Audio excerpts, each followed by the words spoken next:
So today is Saturday, the 16th of October 2021, here in Australia. I'm Holazor. I've been playing Splinterlands since 2018, and I will be opening up my daily chests, not daily chests, new season rewards. I finished in Diamond 1 League last season, and as a result, I have 60 reward chests to go through. So I'm hoping that the game doesn't bug out with my reward claim here. Server traffic is always super busy, concluding a season, and the prior season ended not too long ago, about an hour or so. And the servers have been under considerable strain since that time, but it looks like I'll be able to open up my reward chests the normal way. So here we go. Alcohol Mercenary, Legendary Potion, Venari Bonesmith, 5 Dark Energy Crystals, Gargoyle Lion, a Venari Heatsmith, a Mercenary, a Conjurer, another Conjurer, a Wavesmith, 3 Dark Energy Crystals, Pelacor Bandit, Gargoyle Lion, Alchemy Potion, Venari Wavesmith, 24 Dark Energy Crystals, Pelacor Mercenary, Gargoyle Lion, a Legendary Potion, Pelacor Deceiver, Pelacor Bandit, Exploding Rats, Venari Heatsmith, another Gargoyle Lion, another Pelacor Mercenary, Alchemy Potion, 9 Dark Energy Crystals, 3 Dark Energy Crystals, another Gargoyle Lion, another Venari Heatsmith, 6 Dark Energy Crystals, Alchemy Potion, 9 Dark Energy Crystals, Pelacor Bandit, another Legendary Potion, another Legendary Potion, another Venari Heatsmith, Dark Energy Crystal, a single Dark Energy Crystal, Venari Heatsmith, Twilight Basilisk, 9 Dark Energy Crystals, a Legendary Potion, a gold foil Venari Heatsmith, so that's pretty nice. Another Legendary Potion, a Pelacor Conjurer, an Alchemy Potion, a Legendary Potion, 6 Dark Energy Crystals, a Legendary Potion, Pelacor Bandit, Venari Heatsmith, Venari Crystal Smith, another Legendary Potion, another Venari Heatsmith, 29 Dark Energy Crystals, Exploding Rats, Legendary Potion, another Venari Bonesmith, and finally 3 Dark Energy Crystals. So not a lot of awesome cards, no epics, single common gold foil from 60 chests. So now I'll be going through and playing my daily quest. So today I've been given the neutral quest, which means win games without playing neutral monsters. So I can do that. I'm probably going to be focusing on playing Earth or Fire, as I feel like they've got the strongest stuff without neutrals. But hey, we'll see. The game hasn't been all that stable following the season reset. So my opponent has been playing Life and Water. So if I bring along some Magic Reflect, a bit of armor, I think I should be pretty good. I'm gonna go with a Natura style team. And given that there's no melee, actually, I'm in Gold League now because of the season reset. So a lot of my monsters' abilities are not there. So I'll be playing slightly differently, and it's been a long time since I've been in Gold League. So I'll be playing a bit more haphazardly, a bit more crappily, probably, on account of not being familiar with what abilities the creatures do and don't have at this particular league level. What I do want to know and do is focus on armor reduction, because the splinters that the opponent has been playing in the past few games have been focusing on using armor. That's water and life. And of course I can't play neutrals if I want to be able to complete the neutral quest today.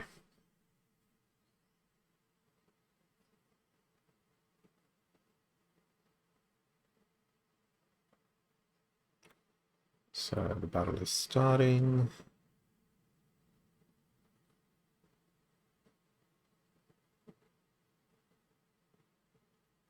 So they've played water. They've gone with the -1 magical damage, which is likely to slow me down given the creatures I've got in my team. However, they did not bring any armor along.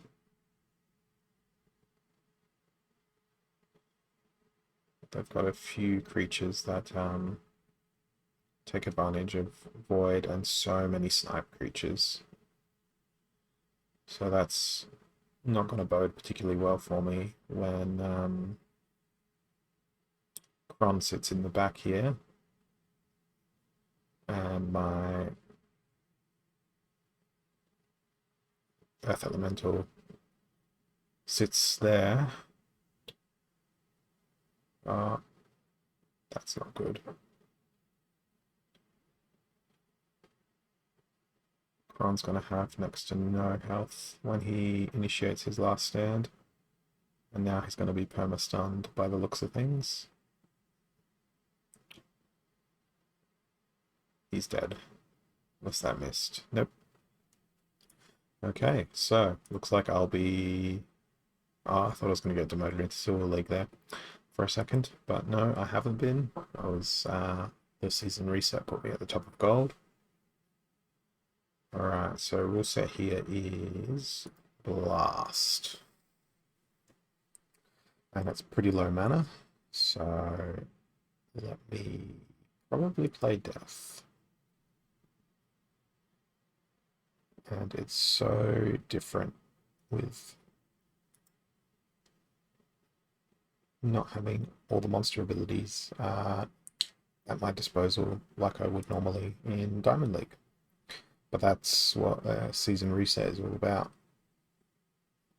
I'll go with the Haunted Spirit as my tank. Smith to exploit the synergy of Blast and Vampirism. Then I'm left with 2 mana. We're going to put in Darkest Mage. Because I've got that neutral quest, I'm not playing my chicken. So I'm glad that I've put a fair bit of magic damage into my team, but I'm not so glad that they have a creature with void and essentially unstoppable heals.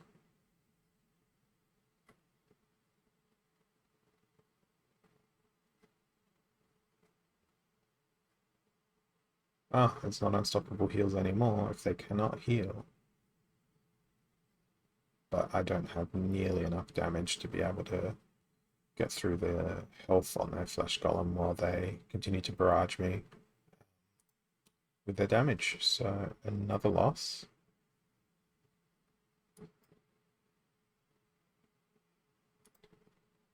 And I'm going to keep persevering until I get through.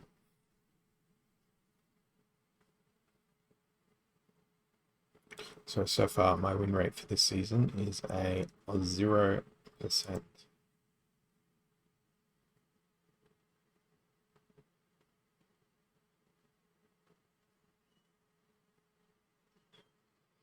Okay, back to basics and no legendaries. That doesn't exclude legendary summoners though.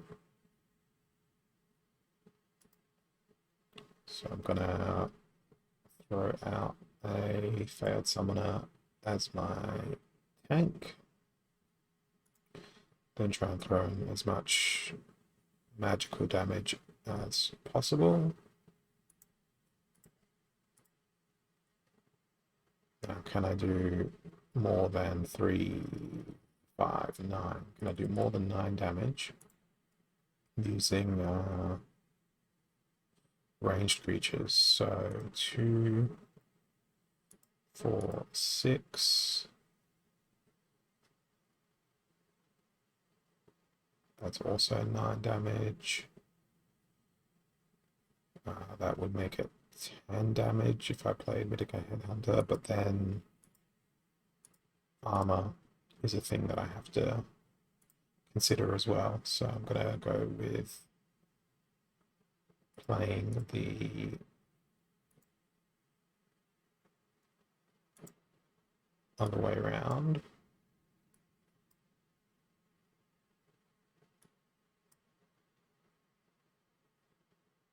That is the maximum amount of damage and maximum amount of health I can shove into the team.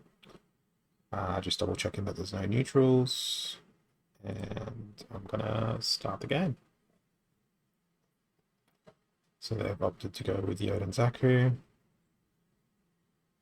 which is good for me up until I get to their Peaceful Giant, who is going to be a massive, annoying meat shield.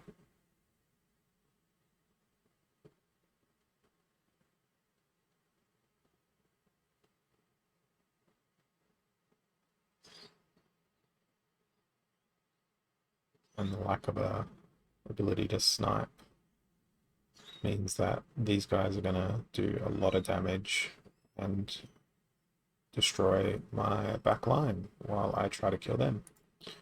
So even if I had played the range stuff, I wouldn't have won there. Perhaps if I'd played Yoden Zaku with a aggressive collection of low mana monsters, I could have done alright. But now that's 3 losses in a row, continuing my trend of being a 0% win rate player for this new season.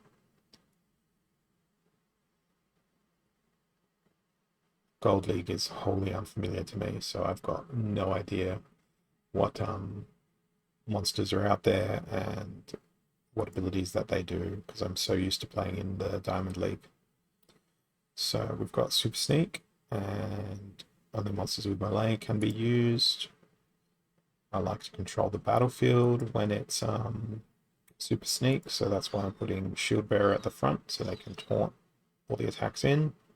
Sacred Unicorn behind them so that they can heal any potential blast damage that may come through. And again, remembering that I can't play neutral creatures, I'm going to actually switch my Splinter across to Dragon, use the Kitty and Life. That way I can go with the Shield Bearer, the Unicorn, the Vigilator, but then I also want something that has Triage, if there's anything that has Triage to heal the Vigilator in the middle of the battlefield.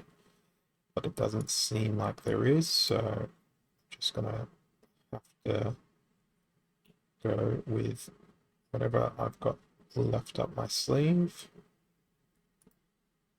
Throw in the Manticore to focus fire on their front line. That leaves me with 8 mana, remembering that I can't play neutral creatures if I want to be able to get my quest rewards here. What I might do instead is focus on trying to get some stuns in, because at least then I'm preventing the enemy from attacking me. I do want that unicorn in there. I was just fiddling around with the order because I don't want the Vigilator to be too far up at the front. I want him to be well and truly in the middle of the battle. Hey, yeah, I've been streaming for about the last week. Just doing the daily quest every day and seeing what that ends up like. And I am getting destroyed in Gold League because I'm so used to playing in Diamond League. So I've lost every game on this stream so far today. And I think that trend might just continue with this particular stream. Although I think I might be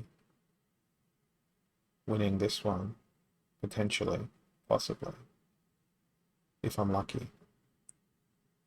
Good. Bad.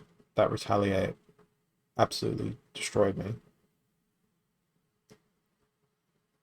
Now, really, the only way I'm going to be able to kill this Serpent of the Flame is by stunning the bejesus out of it. So hopefully... Oh no. The blast is too strong. The blast is too strong. I'm all over. I'm all dead. I had my hopes up for that game. And that was against N miners, which is like a bot account. So look at that loss streak. I started today at the top of Gold 1 League. I am now a third of the way to Gold 2, and I have officially entered the town known as Struggle. So, 28 mana, Holy Protection, and my quest today is don't use neutrals. So, it's not an annoying thing, just I'm very bad at playing Gold League, as you can see. Alright, Divine Shield is the ability that is bestowed to everything here. I'm going to play a Flesh Golem. Going to back them up with a stun from a Twilight Basilisk. And now comes the fun part of finding other things that are going to do lots of damage, because I want Flesh Golem to stay alive. So let's have a look at what range stuff I can throw in. Go with the Earth Elemental. Leaves me with 6. I can go with a Child of the Forest for some range damage. And also that good old Sniper Snipe. And is there any magical damage I could throw in? Or do I drop Child of the Forest? And then instead, I'm going to throw in a Sorcerer to reduce the enemy armor, and then I'm going to be that really annoying person who brings 2 heals and hope that they don't bring any affliction.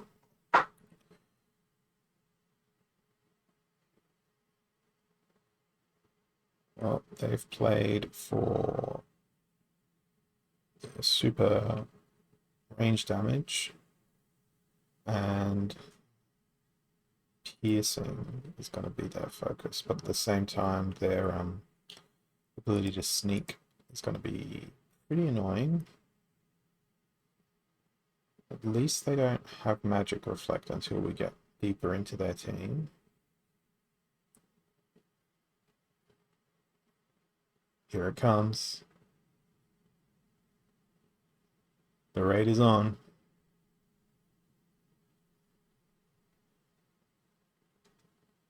I think this is going to be my biggest viewership yet.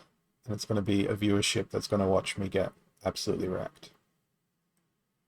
Because I've been absolutely wrecked so far in Gold League. Because I have not been down in Gold League for a very long time. So this might be my first win of the game.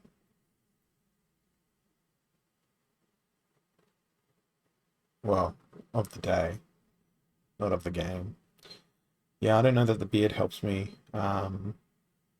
beat the Iron Jesus of whether the attack hits or dodges. But it looks like everyone's presence has seen me win this battle.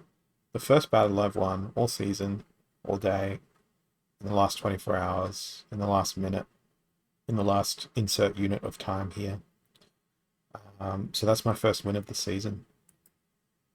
It only took me how many games?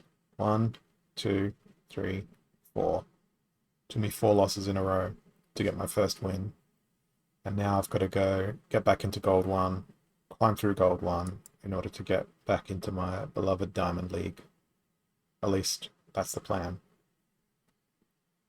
And because it's a Saturday today, I don't have anywhere to be. I don't have to go to work. I don't have any responsibilities at all.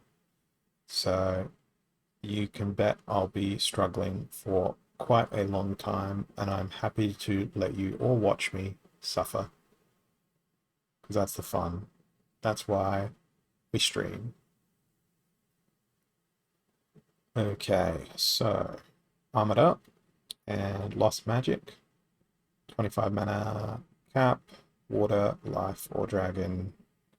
My opponent has been playing Valnamore, Lorna, Valnamore, and Lorna, so I can expect magic damage, lots of it, and they seem to be setting themselves up to counter magic damage, so I'm probably going to go with...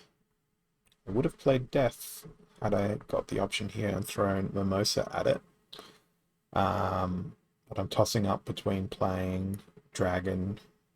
Oh yeah, it is Lost Magic. Good point, Drabs. Thanks for pointing that out to me. Yeah, I might play Dragon with Life Splinter to maximize the impact of Shield Bearer, which is just such a great card. I freaking love Shield Bearer. And that gives me the ability to stack armor stuff in behind it. Now where is my little friend Lone Boatman for the repair? And I can throw in a Divine Healer to help out with keeping everything alive, but that feels cheesy. Ah, we don't have heal at this level. That sucks.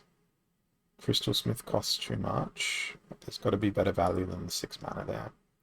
Let's have a look. Throw in Manticore, and then might be able to use, yes, Angel of Light. Just making sure I don't have neutrals in there. And off I go.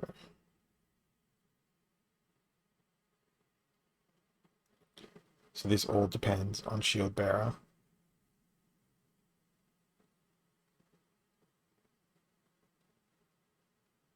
Okay, so Opportunity is going to work well for me here. I immediately saw the Lens Master and got scared of Shatter, but that can't happen. What I am scared of is Poison.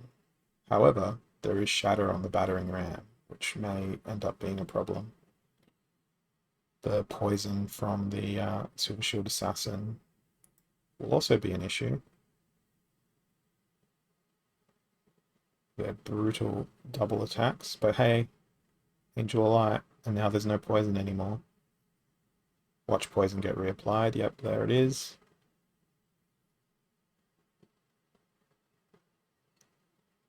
Say hi to Shatter again. Okay, this is going well. And the tip in the chat, play life. They can't play magic. That won me this win is all because of you paying attention to my stream better than I, the player, was paying attention. So is it considered a hive mind if you've essentially won the game for me there? What's your in-game name there, Drabs? I'll send you half the DEC from that win because it was basically all you, man.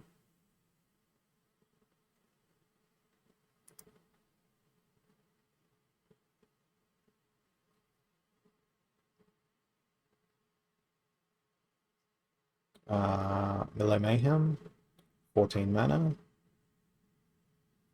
Fire is active, water is active, death, and earth. Really low mana cap.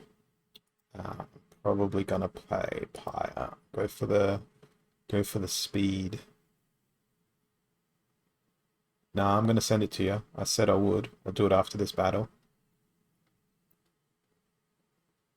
Right, Pyre.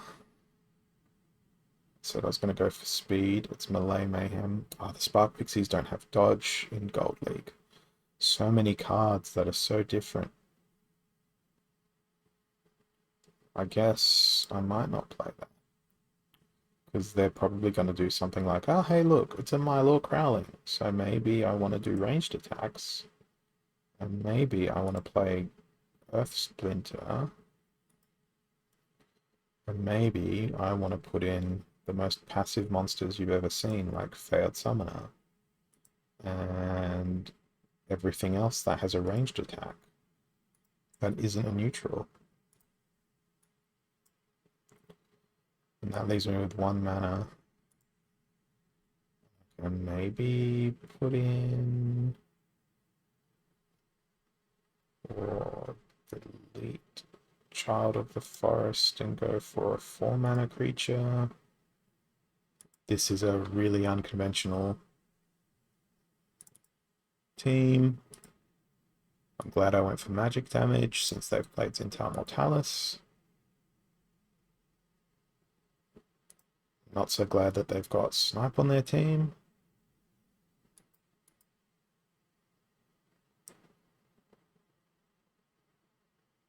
However, if this goes to plan, which I don't know if I've got enough damage to get through. Yeah, I do. Cool. So the damage will now get distributed, provided I can hit the to need 1 more hit on that. Oh no. That's all over. Because I cannot out-heal the Twisted Gesture.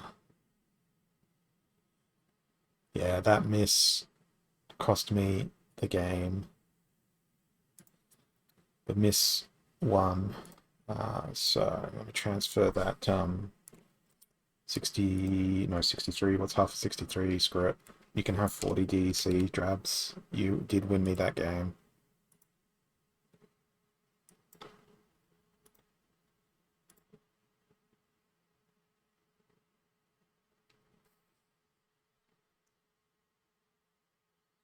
Now I hope that we just don't see the spinning wheel of death forever. This just in. Crashed the server. Alright. Got 1 more win for the quest, but more importantly, I need like 400 ranking points to get back up to Diamond.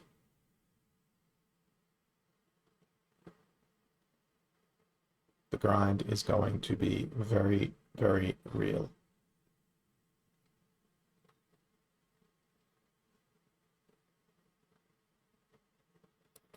I opened them on stream just a little bit before. There was a gold foil common in there, but it was a whole bunch of just rares and that sort of thing. Didn't get any legendaries or massive sort of DEC caches or anything like that. So it was average rewards.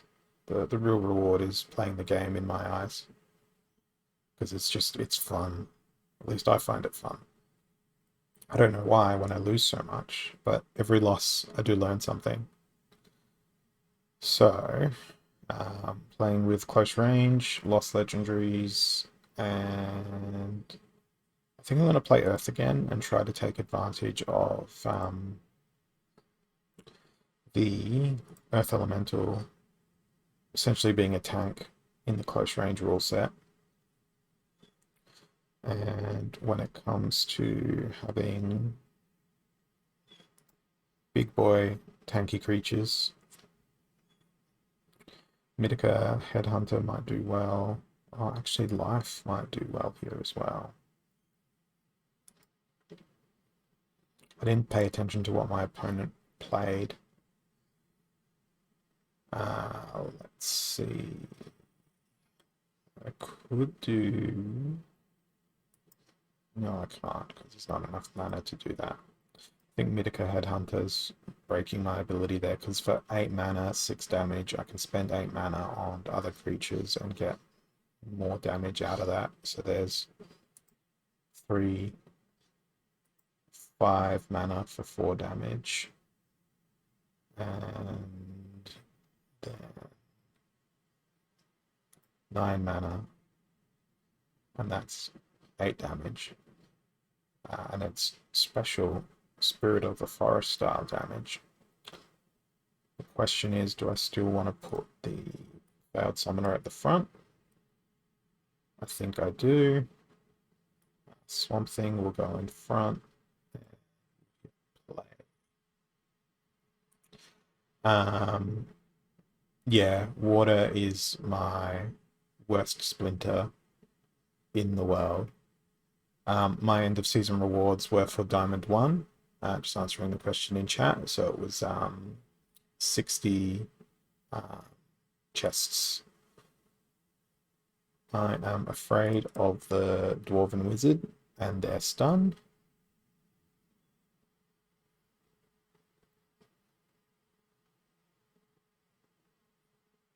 But it's gonna just hit a brick wall now.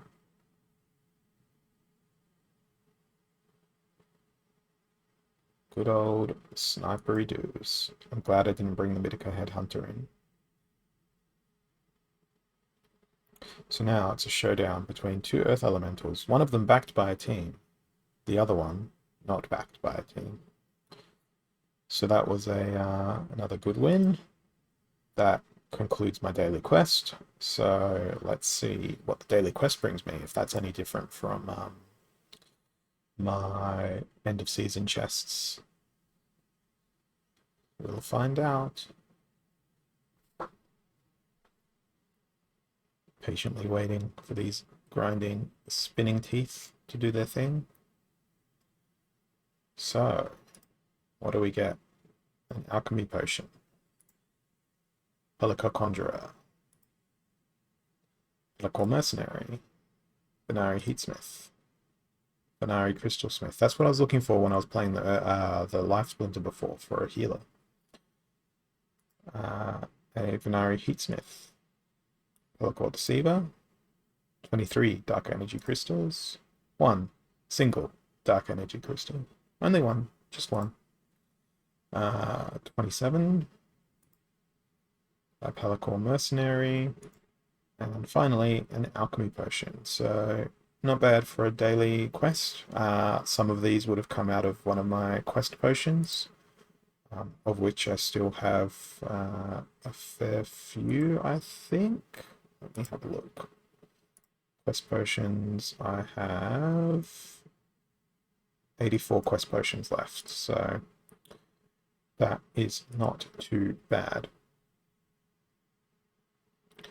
So I'm gonna keep on playing here, given it's early in the season, and I want to try and get into my precious coveted Diamond League, so I can actually use the abilities of most of my maxed cards. And so I can escape Gold League before other people who actually know what they're doing in Gold League start playing, and I get destroyed even worse than what I have been currently today on stream. So a bit of a slow start for me this season.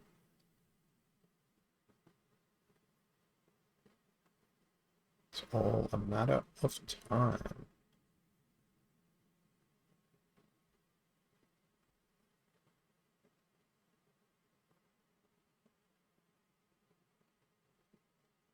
And it's taking a bit to find my next battle. Alright. No Job TV is my opponent. Extra armor, broken arrows, so that probably calls for playing magic plus armor, which probably calls for blue splinter.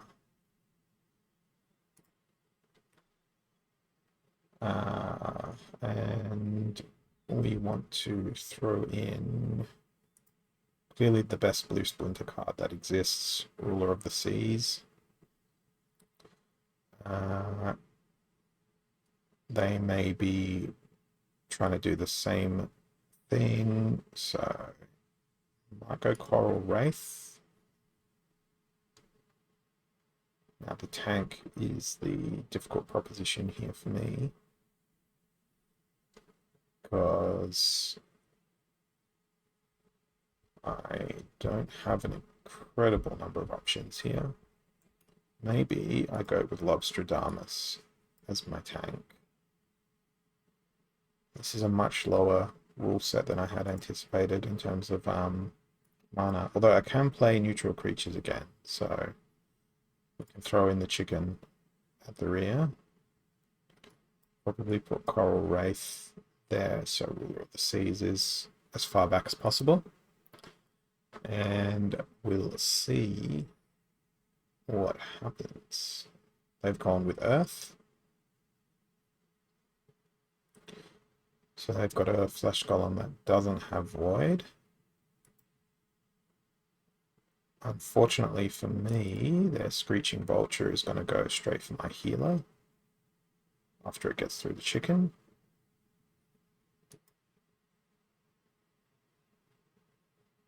So I need to kill that Screeching Vulture, otherwise it'll take out my healer and then it will all be over. Because the enemy's team composition is derived of lots of healing as well.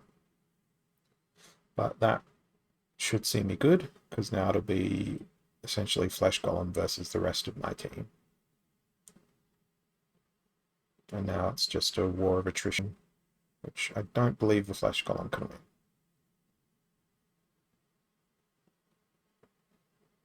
And there it is. So another 10 ranking points. I'm glad I won that, because if I lost that, my ranking would have tumbled considerably. So 63 more rating points to gold. Gold 1, that is. And then there'll be approximately another 300 before I can get back into Diamond League. So might need like 50 or 60 matches to get to where I want to be. Okay, so Spreading Fury and Weak Magic, but only 14 mana. So probably want to concentrate my fire instead of spreading it out. I might do the pacifist approach here. And by pacifist approach, I'm going to go with Lorna. And then throw the Conjurer in as a tank.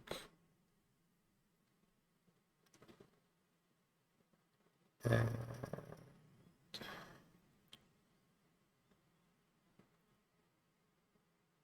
throw Mr. Last Stand, Hero of the Beyond, into the team. And do we have Triage? Triage plus Cleanse, because I want to try and keep Hero of the Beyond alive for as long as possible.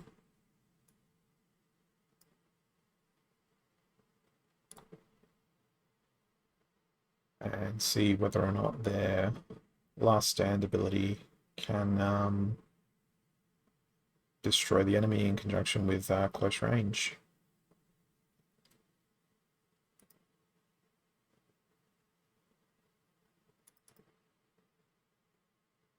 I'm glad I didn't elect to go with armor.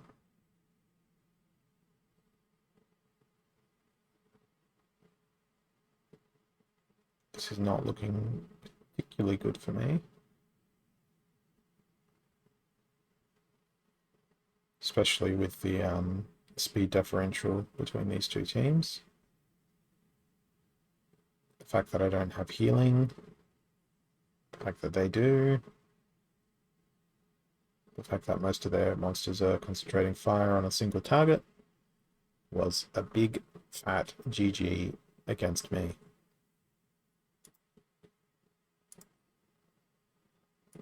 So another loss.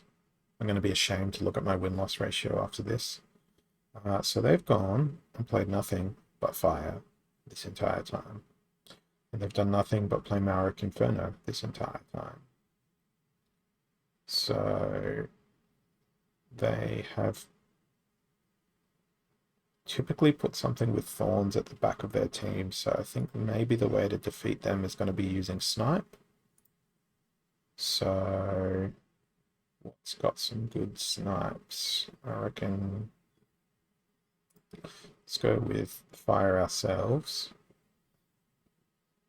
And living lava doesn't have thorns at this level. Let me go and filter this by snipe monsters only. I've got two choices.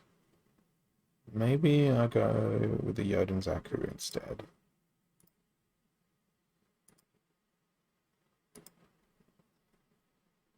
I think I'm going to direct their fire and try and keep my Magnor alive for as long as possible.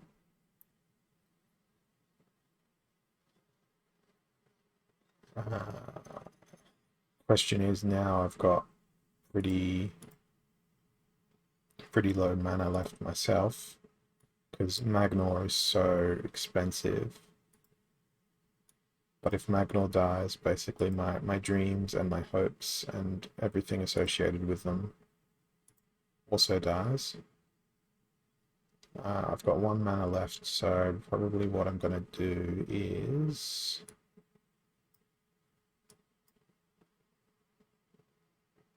Spark Pixies. Maybe I get rid of Goblin Fireballer, but what do I bring in instead? That leaves me with 3 mana. Serpentine Spy is really the only option. Yeah, let's go Serpentine Spy. That way the Phyrexia General's +1 attack does something. No neutrals, so I can't play chicken. So Jotun versus Maoric.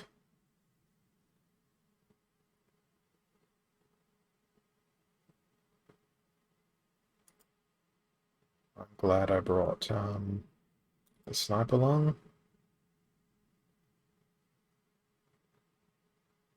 Great, stunned them. Bit of blast damage from the Serpentine Spy. Magnor trample hacks.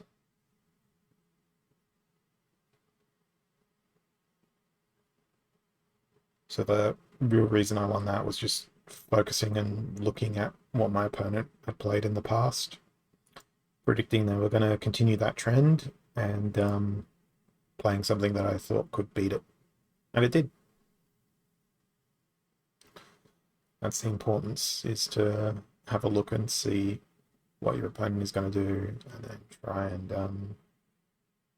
try and counter it. You know, but then that age-old thing of what they've done in the past isn't necessarily going to indicate what they're going to do in the future. But in that particular case, that was exactly what happened.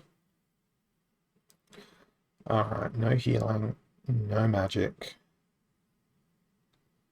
I really want to play life to do armor repair spam. They have been playing Robo Dragon Knight, Oaken Behemoth, Robo Dragon Knight, Oaken Behemoth. They've also played the armor mini game as well. So since there's no healing, let's go with Lorna to mitigate damage, and to play the armor game, we'll go with Crystal Jaguar. Go with Grenadier for some blast damage. Armor Smith to try and keep Crystal Jaguar's armor up. And to reduce any damage from the enemy, I'll throw in Halfling Alchemist. Probably put Furious Chicken at the back. So by playing Lorna in this rule set and focusing primarily on range damage from Grenadier. I think I've got a good chance here, unless they've got like a brutal snipe in their team.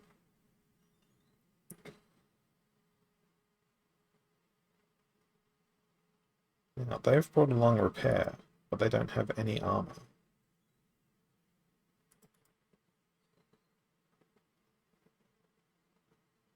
Affliction hit me, but no one has any healing, so that doesn't really matter all that much to me.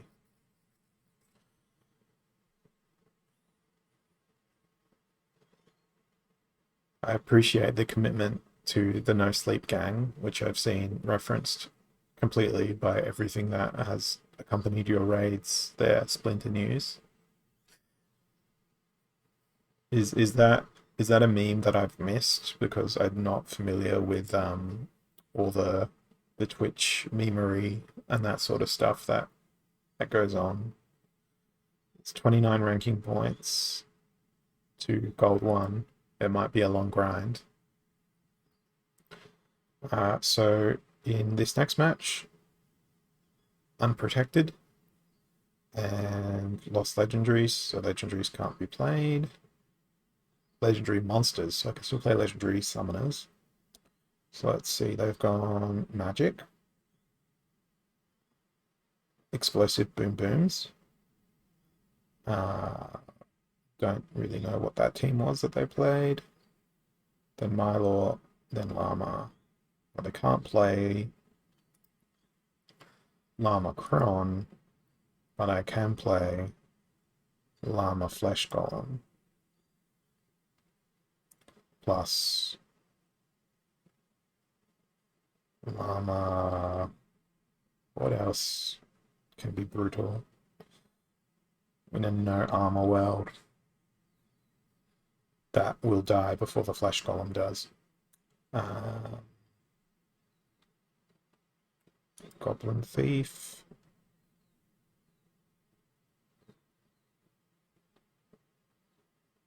Grenadier again.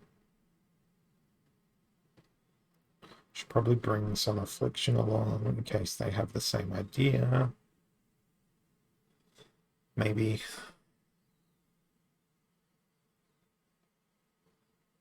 There is no Affliction in this league.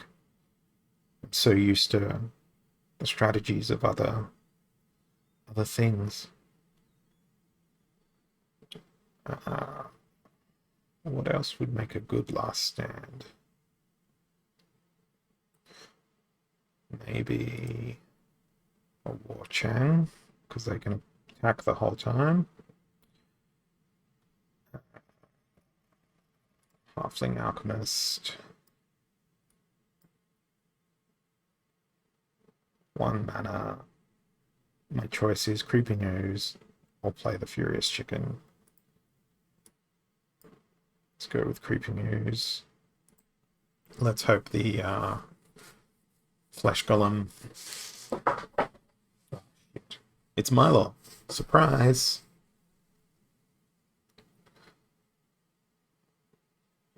It's Thorn City as well.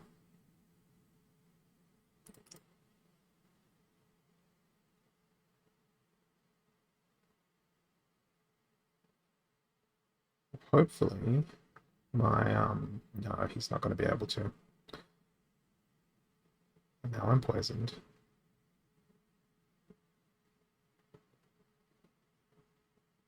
Now I'm cleansed. I forgot that Llama has cleansed because I don't really often play Llama.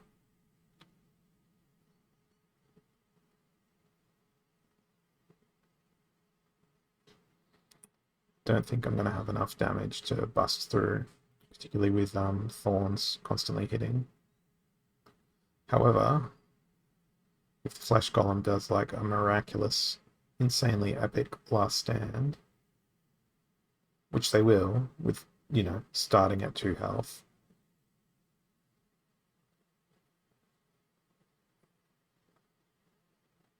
I don't know if the lone Flesh Golem can do the deeds here. I don't think they can. Nope. the Thorns was too strong. It was a massive win for the opponent there. Plus 42 ranking points. Well, I didn't even know how many followers I'm at. 38. So need 100. So that's another 62 people I need to get here long term for the affiliate thing. If battles weren't coming through like so quickly, I'd be continuing to focus on grabbing some of the card art to make various overlays for the stream so I can have something more interesting in the foreground. At least that would be my plan. Okay, so close range, heavy hitters, but only 14 mana. So higher. Spark Pixies. Goblin Fireballer doesn't have stun yet. So that's annoying. That would be hilarious, but it's not high enough mana to do that. So I might have to opt for a more regular variety of creature in the front. Given it is such low mana, magic damage is a threat.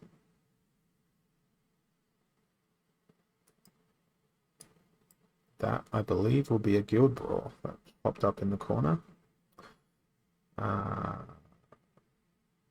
Earth is in there. I'm afraid of seeing another Milo Crowling, so let's just put in most unconventional teams to ever convene in a spot.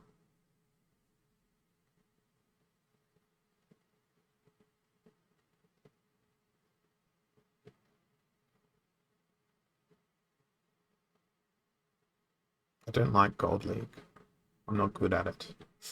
I'm not good at Diamond League really all that much, but at least I know why I'm not good at Diamond League. In Gold League, I try to rely on monsters that I think have other abilities that do not. So at least it wasn't a Milo Crowling.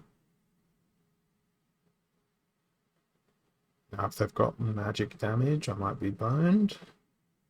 They don't have magic damage, so that's good for me. They also didn't bring a stun.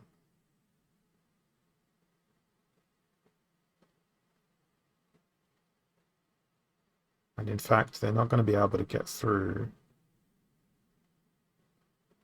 once I kill their first monster, because pretty much none of their monsters are going to be able to do significant damage to the Antminers. Antminers is just going to keep picking up health through opportunity, and worst case scenario, they're going to take 1 damage per turn.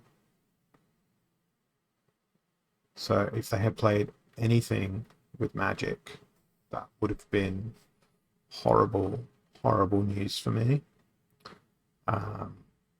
Because they would have killed Antminers in the first turn, and then the rest of my team would have collapsed following that death.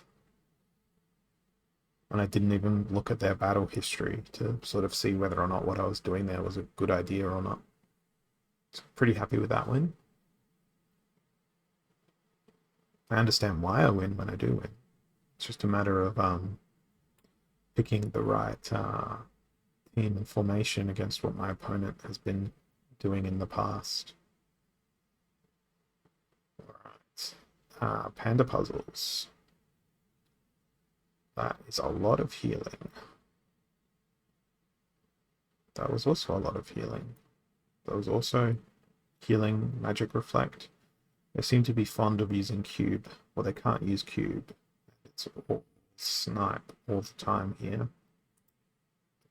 So, hello, Mr. Yoden. Hello, Magnor. Hello, ranged attackers. Let's go with as much annoying we can possibly do. Throw in Phyrexia General as well. Now with my last 10 mana, no neutrals allowed. Damn it! I was gonna play Cornelius. So that doesn't leave me with all that many other creatures to play. Everything has Snipe. So now I've got to formulate what my strategy is going to be for whoever's going to actually get hit by Snipe. So I think I might just put Ant Spearman there so that I'm guaranteed that they're going to get hit by Snipe. Then Phyrexia General is going to be the next card that's going to have uselessness once Magnor is dead. And then the House of Cards will just fall down.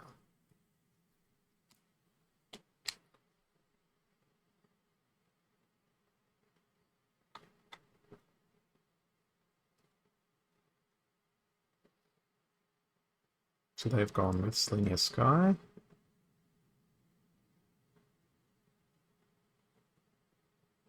Ouch. At least their water elemental isn't going to be able to dodge much. At least they'll dodge a lower number of attacks. Stuns all around. No, I'm not winning this. Lightning Dragon, too strong. Ooh, Affliction hit the Gold Dragon.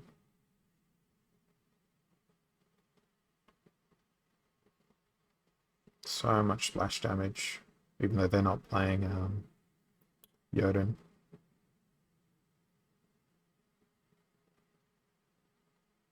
Well, that was shit. But I got through it. That's what matters.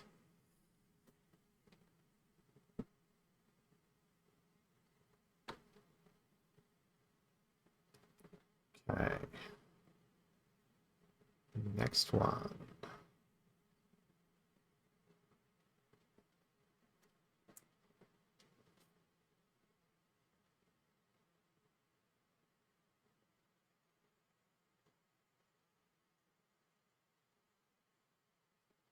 So I've been going for just over an hour now.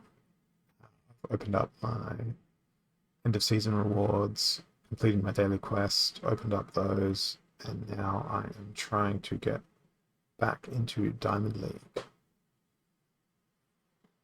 Alright, what do we got? Armored Up, 14 mana, Fire, plus Earth. Well, let's counter the rule set by playing Wizard of Eastwood. And let's just throw Kron in. Do they have Last Stand? They do have Last Stand, good. And what are we going to put in front of Kron?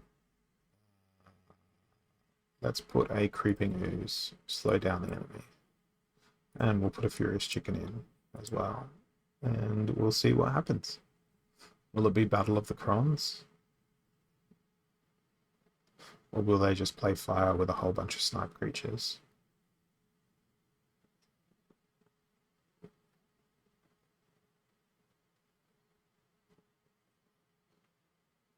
So they've gone with the same thing, fundamentally. Except I've got a couple more creatures as meat shields to absorb damage. But their Last Stand is triggered first, which is fine by me. It is Battle of the Krons. My Kron may win, their Kron. It's RNG at this point. Who attacks first? Who heals first? It's always a long battle when this happens.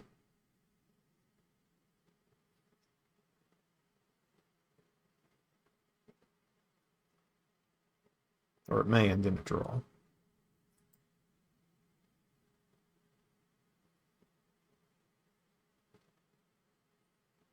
Because fundamentally incapable of killing each other because nothing can miss because it's magic attacks. They're both ending the round on 12 health. And it's a matter of well,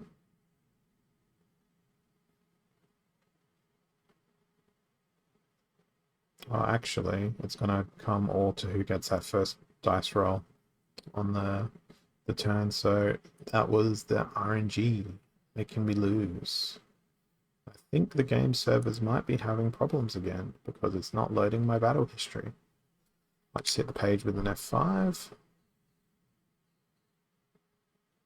and see whether or not this brings to an end the stream, because it looks like the servers might be having some issues, which is not a surprise given there's always congestion at the end of the season. Oh no, seems to be back and recovered. I'll have a quick look at what my win rate so far for this season is. 16 played, 7 wins, so just under 50%. So that means I'm due for a win. Let's go.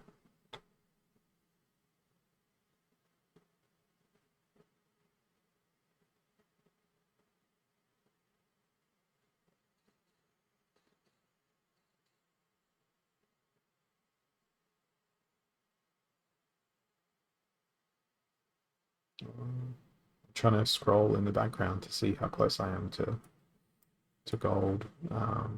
Next league, there we go. I'm spying behind the game's little window to see how far I've got to get to the next league.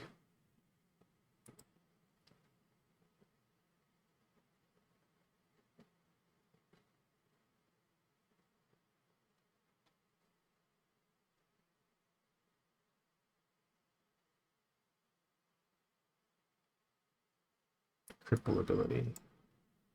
I do enjoy the cripple ability. Never seems to work as well as I hope though. So odd ones out and noxious fumes. This sounds like a job for Earth. On account of Sacred Unicorn. Then we've got a cleanse.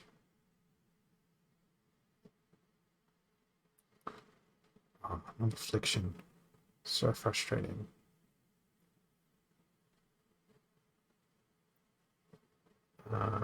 Because it's odd ones out.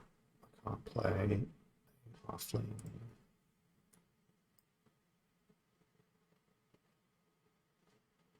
That would be super annoying. I need to make sure my cleanse actually goes off though.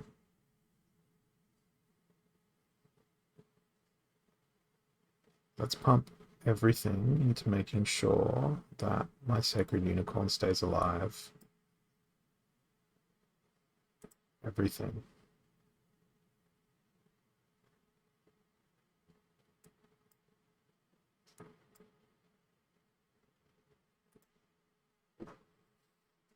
So, Sacred Unicorn falls apart. Cave Slug will just feed off opportunity stuff. Hopefully that doesn't happen. But I've put True Speaker in the middle so that she can hopefully cleanse everything of poison. And just hope that they didn't bring more poison of their own, or affliction, or cleanse. Because I have no counter for cleanse. There is no counter for cleanse actually, other than reapplying the status effect. Come to think of it, that makes Sacred Llama Mage really, really useful.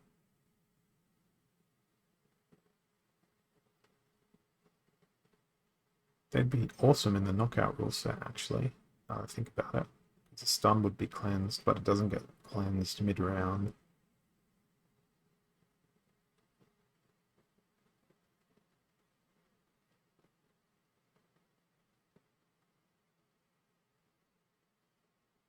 So they've gone with Llama, which means I have no counter to their cleanse, and oh, no Kron.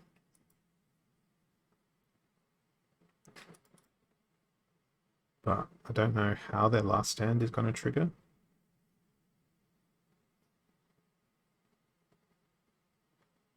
I am glad that I have Unicorn in there.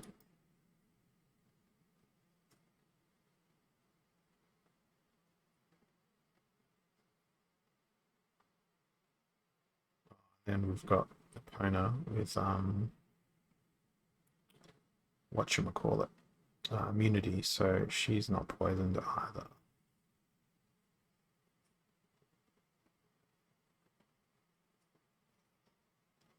And now, because of that resurrect, my Tortoise Sheaf also is not poisoned. Although if this affliction from the Goblin Chef hits something, it's going to be quite unfortunate, particularly now that my Truth Seeker is dead.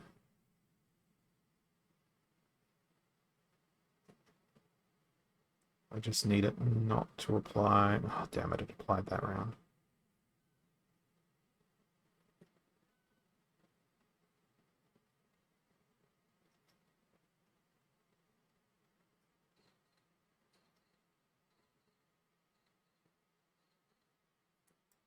Okay, so I cannot win this one from here.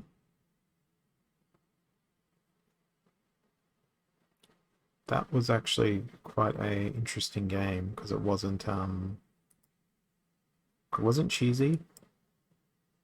Their Goblin Chef won them that game by far. That was the reason they won. That affliction hitting my Unicorn, and the moment my cleanse went down, that meant I had no way to stay alive while they were able to outlast me with their cleanse. An opponent with immunity was really useful there as well. She didn't do all that much, but her presence sort of kept everything else annoyingly and persistently alive. Alright, so Rise of the Commons and Melee always hits. So probably want to go with Magic. Maybe a Death Magic team.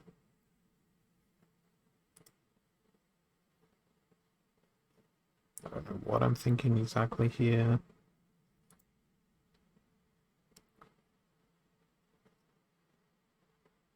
I don't know why I was thinking that exactly. Looking at the monsters available in that configuration makes me want to not play that. Since everything's always going to hit, Lorna sounds like a good idea.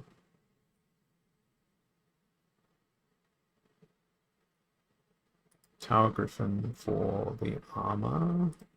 Armor Smith for more armor repairs, at least. There shouldn't be... What does life have in terms of magic? Not a lot.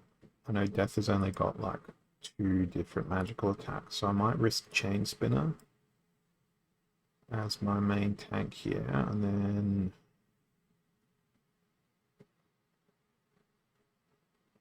throw in Divine Healer. But put Armor Smith needs to be in there to keep that guy alive. Maybe a cleanse. Oh, that's too much. Throw in a slow. We'll throw in a chicken. Put chicken at the front. And play a pretty unconventional team. I don't see Chain Spinner played all that much. Hi Yoden. What monster are you going to play? Because you're pretty much only going to be able to play... It astounds me that in such a low mana set you can still play so many monsters with Yoden. I mean, they're all really low mana monsters, so that's to be expected, but it's just really amazing that you can still squeeze in that many monsters.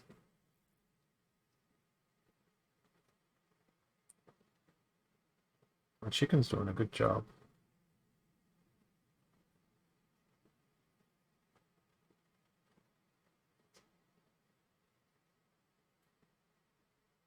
The sneak though, destroying the armor smith, the snipe from the fire beetle, and I don't want to watch the rest of that one. Just so tragic. So that's how many losses in a row now? 2, 3, 4 more losses in a row. So my win-loss ratio is even worse now. 18-7. To get it back to 50%, I need to win basically 4 battles in a row now.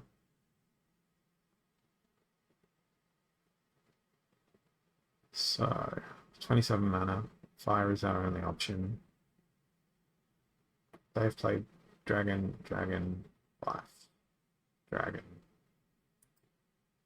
So since fire's our only option, let's do the low mana game as well. Let's play nothing but 4 mana creatures.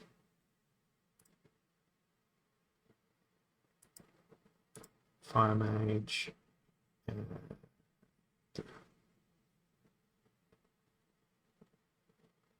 another 3 under 1. Creeping Ooze in there.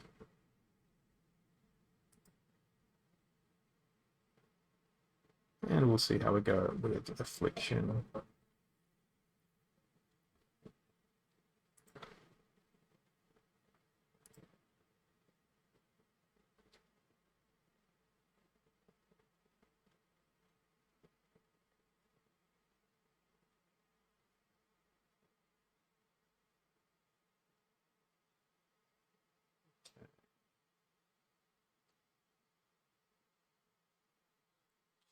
See what we get here.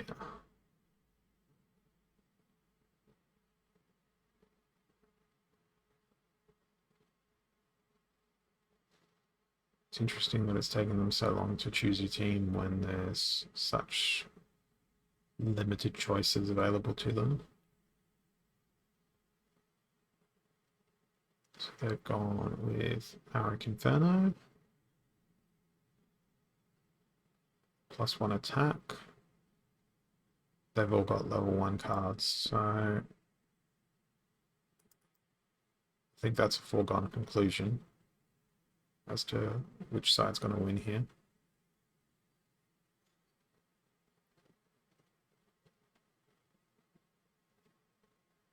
I don't know how they're in this league with just level 1 cards.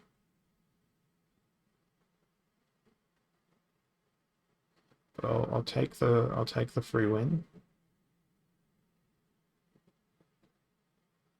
I'll take the 24 ranking points and be on my way to the next battle.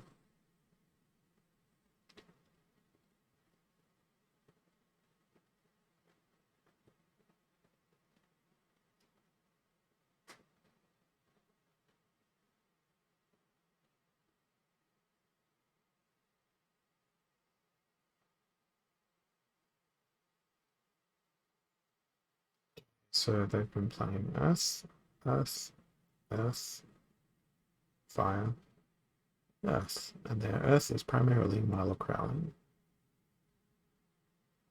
Now I've showed my hand that I don't typically play Magic or Blue Splinter, so hoping they don't bring Magic Reflect, because my goal is going to be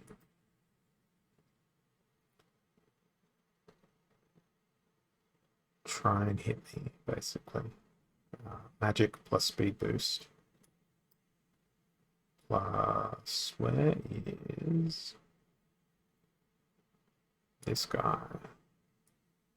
So they'll have a speed of 7 with return fire.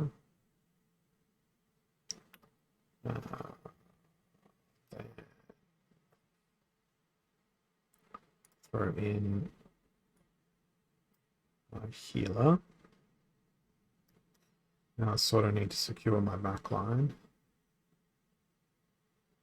Let's play Albatross in favor of that. That way I can squeeze in a 4-mana creature at the back. Go with Coral Wraith.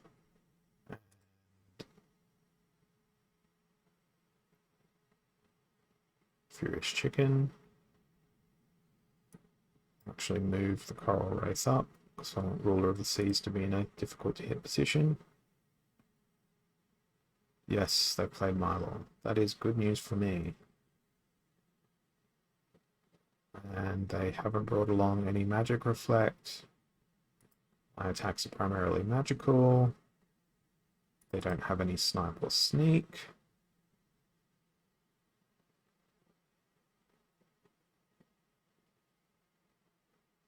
Hopefully my dodge strategy works out for me here. I'm about to find out. Oh, didn't even dodge.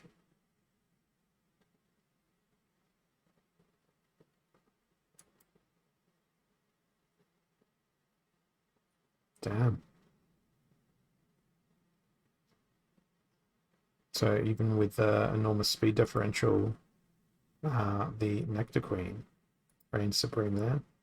Looked like a good start, but oh, they used a Biceratops as a meat shield basically. Oh well. On to the next one.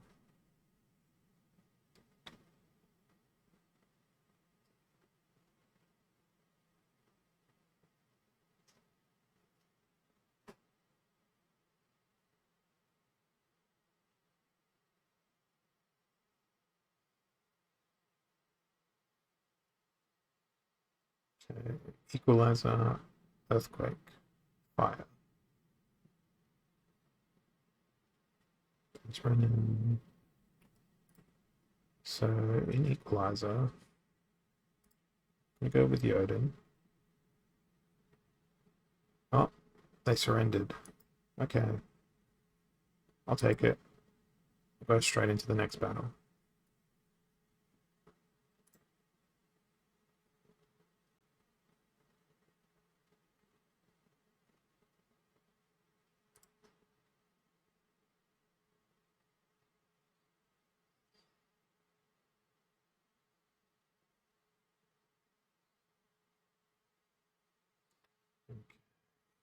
Explosive Weaponry, Lost Magic.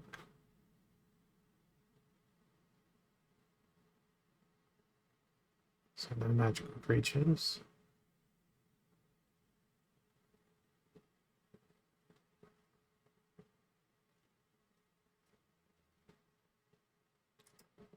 Play Dragon. Dragon with. I'm gonna try the same thing again, except without the magic. Focusing on range damage instead. Actually, no, I'm lying. Actually, no, I shouldn't. I should be playing Daria if I want to go for a sneak strategy, which is what I want to do. Dragon with water.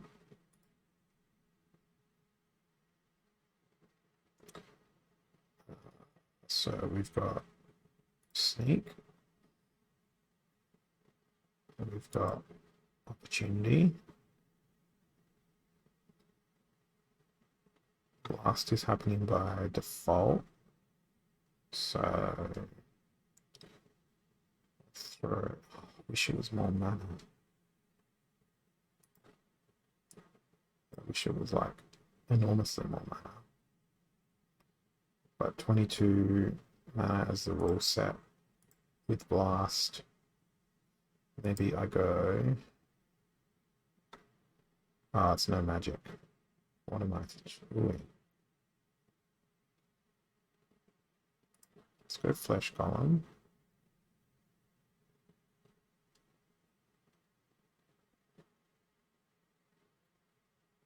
Yeah, Flesh Golem. Let's go mercenary. Put that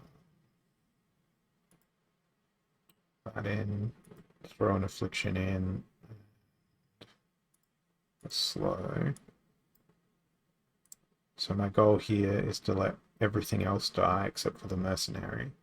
Have the mercenary execute their last stand and then hopefully win, while also hitting the enemy potentially with an affliction if they've got any healing. They don't have any healing, but they've got an enormous amount of armor.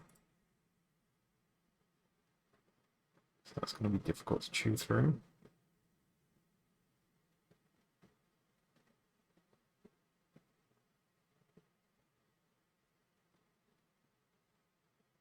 Blast usually helps with that stuff. The fact that I'm blasting them from both directions probably helps, but it's going to be the wrong thing that gets the last stand here. It's going to be my Goblin Thief potentially that gets the last stand.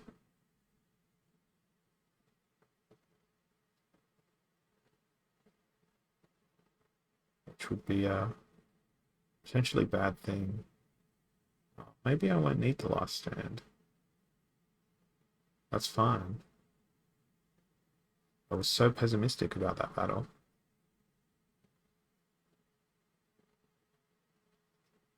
Didn't even need to use last stand. Cool. But the extra 2 health definitely helped. Yeah, I've felt that all day. The loss streak, although it has been getting better these last couple of battles that I've been playing.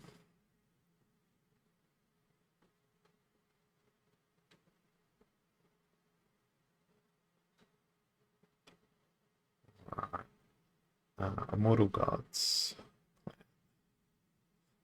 RG is the player. Magic. No, that was mainly ranged. Jeez, that was aggressive. That must have been a really high mana team. But this is only 13 mana. So what can I do with 13 mana? Not a lot. I could go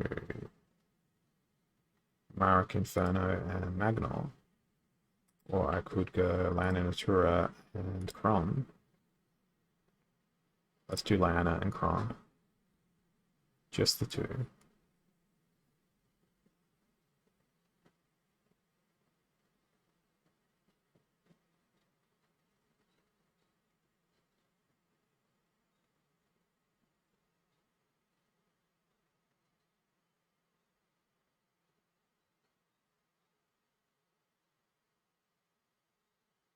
My choice was simple, but a single affliction from the enemy, I lose.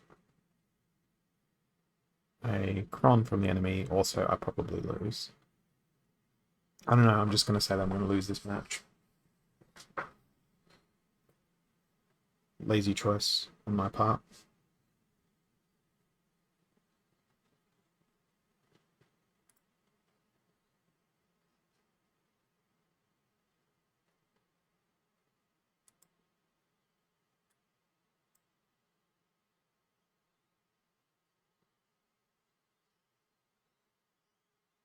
Taking a while to form their team.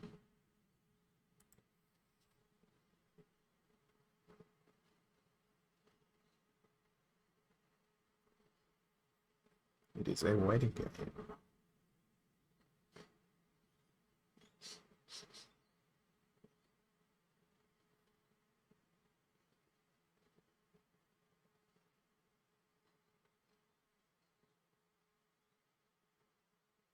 It is a really long waiting game for this next battle.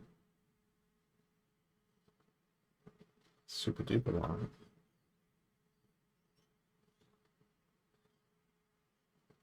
Oh, here we go. Another raid.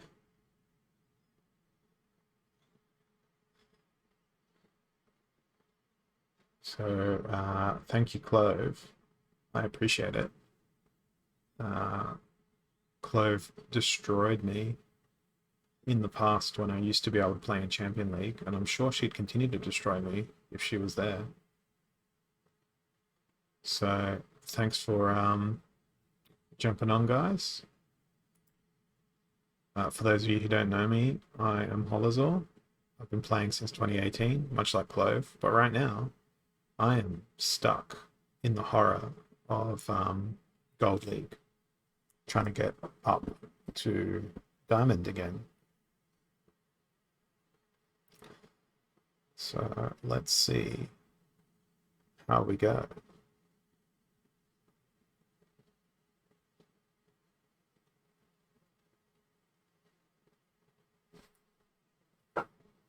And thanks for all the follows that are flowing through. Appreciate it. Now, this is good advice. Level up your summoners first. You can always catch up on monsters. Also, you want to level up your summoners first because summoners get expensive very quickly. Extraordinarily quickly.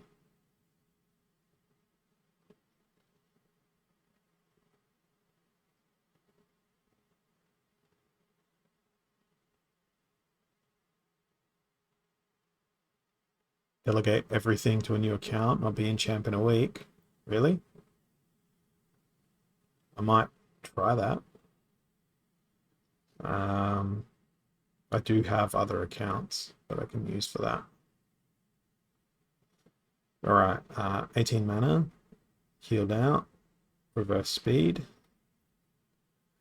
If you got a link to that one, Fluid Flame, I'll give it a read, see what the logic behind it is. I'm guessing you're climbing from a lower rank, so it would be easier. Reverse speed, healed out, fire, life, dragon. Let's go Camilla. And fire. Someone said sandworm time. I disagree. Because sandworm is not currently in my rotation. So reverse speed. Don't want enrage. No, screw it. I'm going with life. Where is my favorite slow boy? Shield bearer. Thanks for dropping that 25 SPS, Clove. That just came through. I appreciate that. I don't need that, but I appreciate you dropping it on the stream. Okay, so reverse speed. Let's go with Shield Bearer, Cave Slug for that sweet, sweet sneaky sneak. Well, opportunity. I can't speak properly. Opportunity, Armor Smith in there, and I'm gonna throw everyone's favorite chicken in there.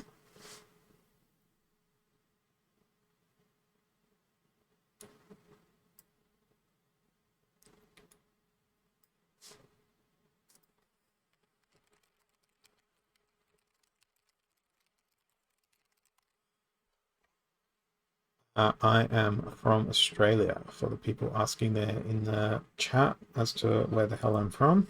Australia, South Australia to be specific. Now the chicken is my own chicken. They're one of my most treasured, prized possessions.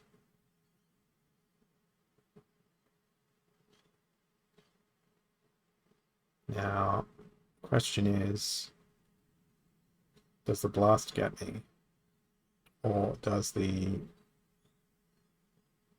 outrageous armor of the shield bearer get me? Outrageous armor. 75 DEC from that win. I think that puts me into gold 1. So now it's time for the climb to diamond. And that's a good little win streak I got going there. But oh, I've done it. I've cracked it. I have a 50% win rate. That means I am perfectly balanced and in the place where I should be in my ranking and everything. But I'm hating these low mana matches. I just want to let loose with my stronger monsters. So I'm fighting N miners, which is the bot account, lobotomy. Lobotomy, there's a pun in there as well. It always amuses me how clever that is. Now everything has opportunity.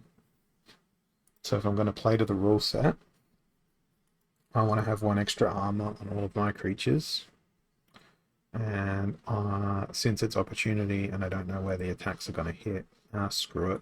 Let's change the rules. Let's go Camilla Sungazer. Again with life. I want to bring in everything that has thorns. Oh, it's even numbered creatures. Damn it. I was going to play Hydra. Alright. Thorn Army. Let's go Malay creatures only. Thorns, thorns, and there's nothing with 1 mana I can play other than chicken. So that means we dump Camilla. We go to Daria instead. We choose life. We go for chicken play.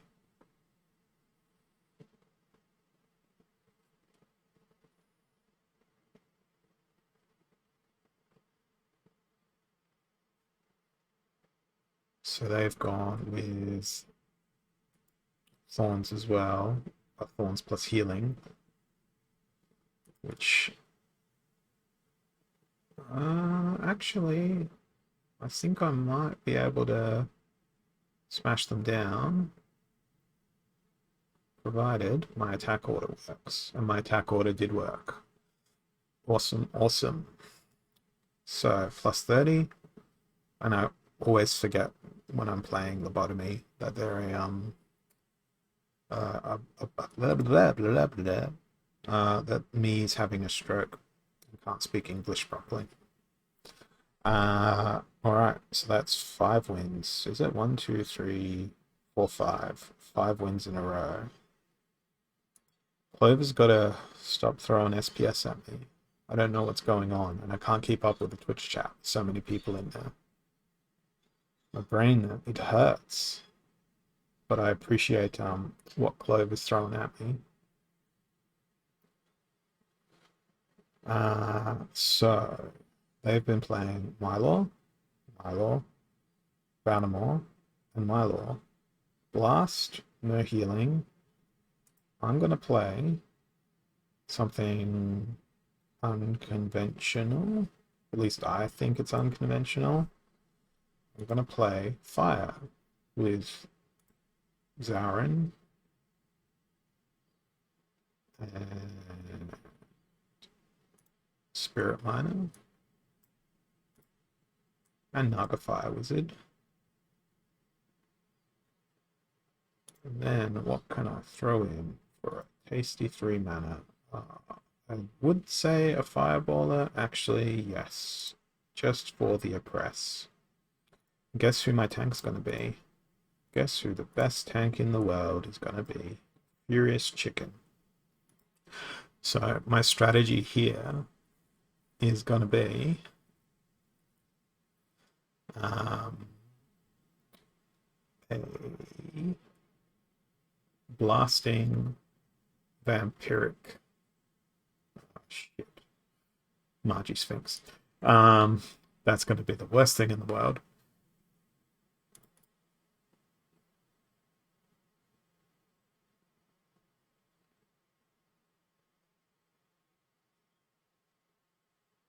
This might work out though.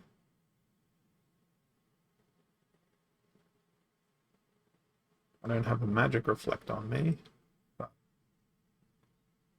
oh, that's going to be so hard to dodge. And their stun is going to be so annoying. Yeah, this is no good now.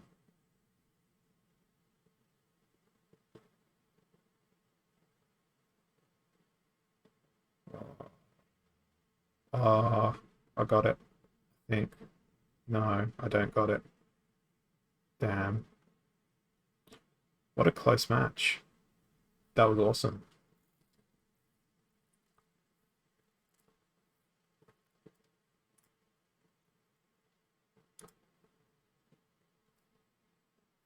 Even though I lost that one, I actually enjoyed that match. It was close through to the end. Alright, fighting Bro Warrior. Enrage, Super Sneak, Auric, Auric, Auric, Llama, Mimosa. Enrage and Sneak. I'm gonna play Mimosa. I'm gonna play Hydra.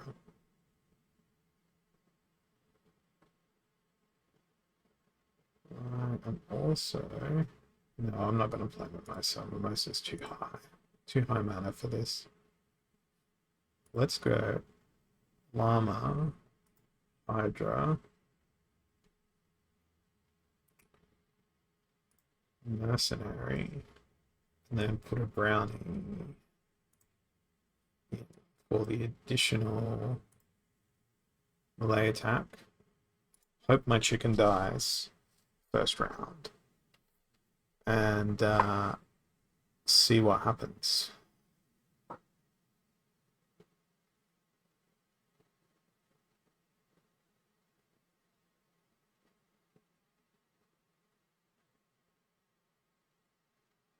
No.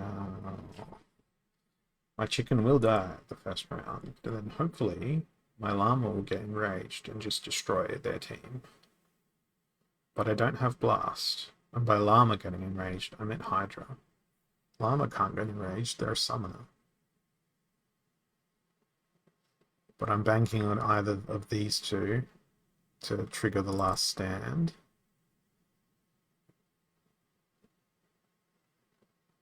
I'm lucky that my brownie hit. Yeah.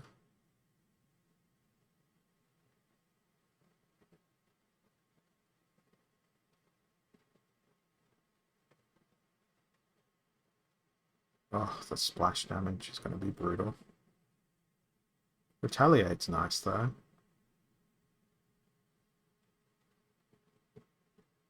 Retaliate's really nice. That's why I put my llama at the back. My lack of health right now is not really nice, but that puts me in the win. That is awesome.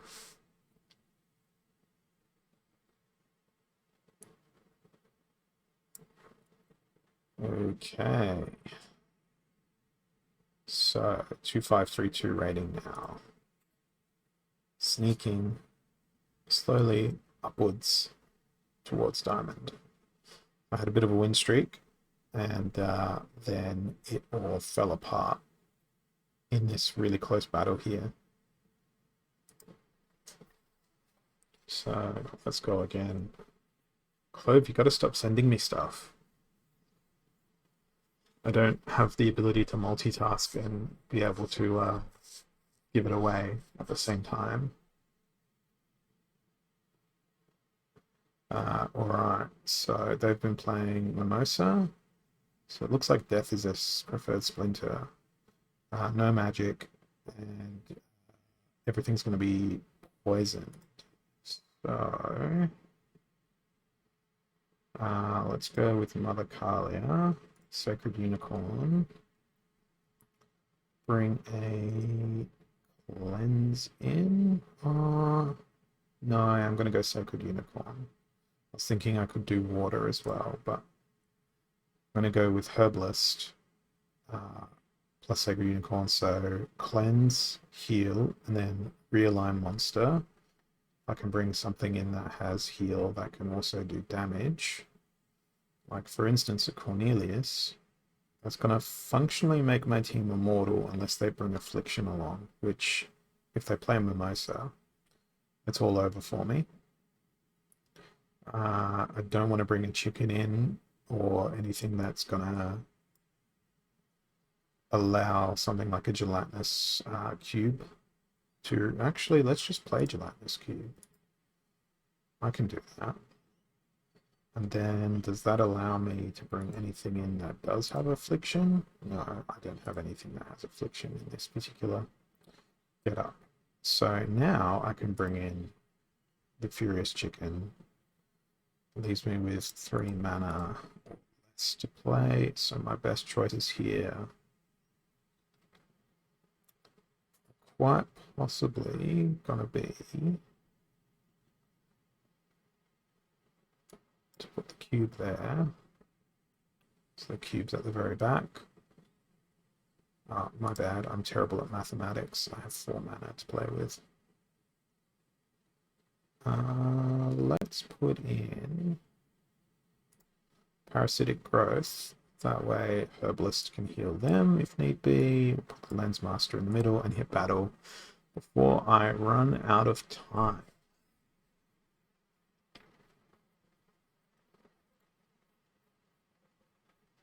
Quite a bit of thought going on. I can't multitask. It's too intense, too much choice, too much thought. They did play Mimosa with Affliction, but it's okay. I have Cleanse, provided they don't have Snipe, which they don't. Their only damage is going to come from Cornelius.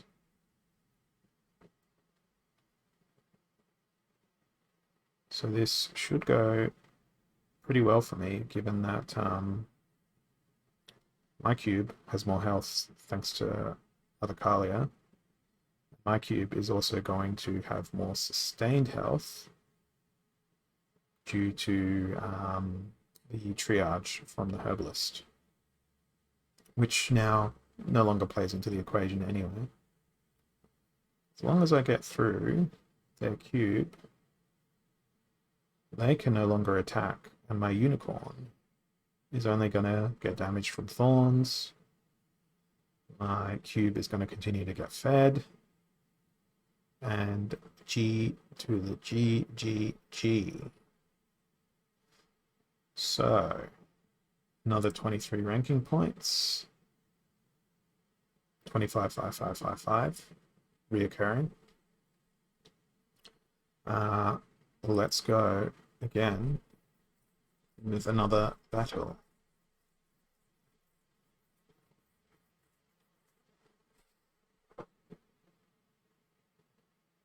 I had not planned on streaming for more than an hour and a half, but since I got Clove's Raid, I got to stay around.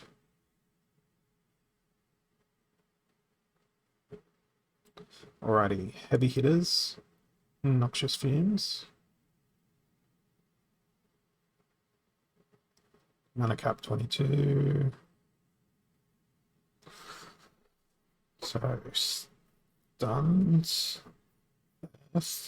Dragon, Noxious Fumes, Cleanses. I wish I could search for Cleanse in my monster library before picking a summoner, make my life easier.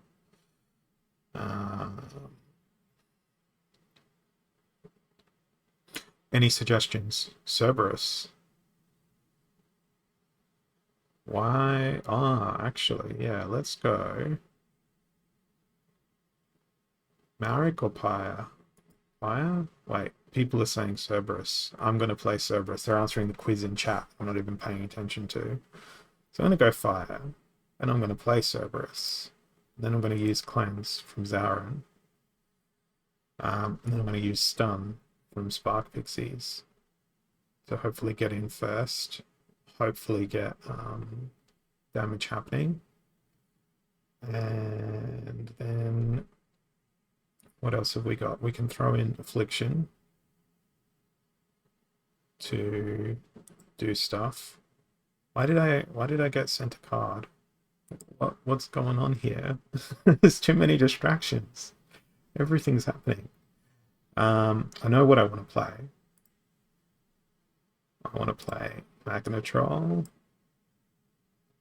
And then with my last 2 mana, let's go with Halfling Alchemist. That way, at least I go down dying. And fighting.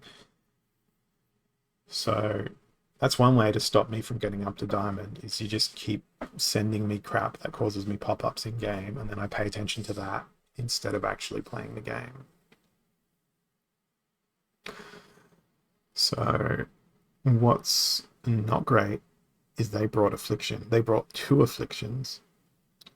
That was my pathway out of the poison. The other thing that's not so great is that three of their useless monsters that don't do any damage is going to soak up my damage. Now, the fact that I've got cleanse on Zarin is good for me. It's going to cleanse those afflictions and stuns and whatever. But it's only going to be able to do it for so long. And I think they're going to be able to outlive that as an enemy team. Although the redemption did me nicely there. The poison has come through. Poison has come through. They're going to win. The cube is going to have way more health than me, even though it can't do any damage and it's poisoned.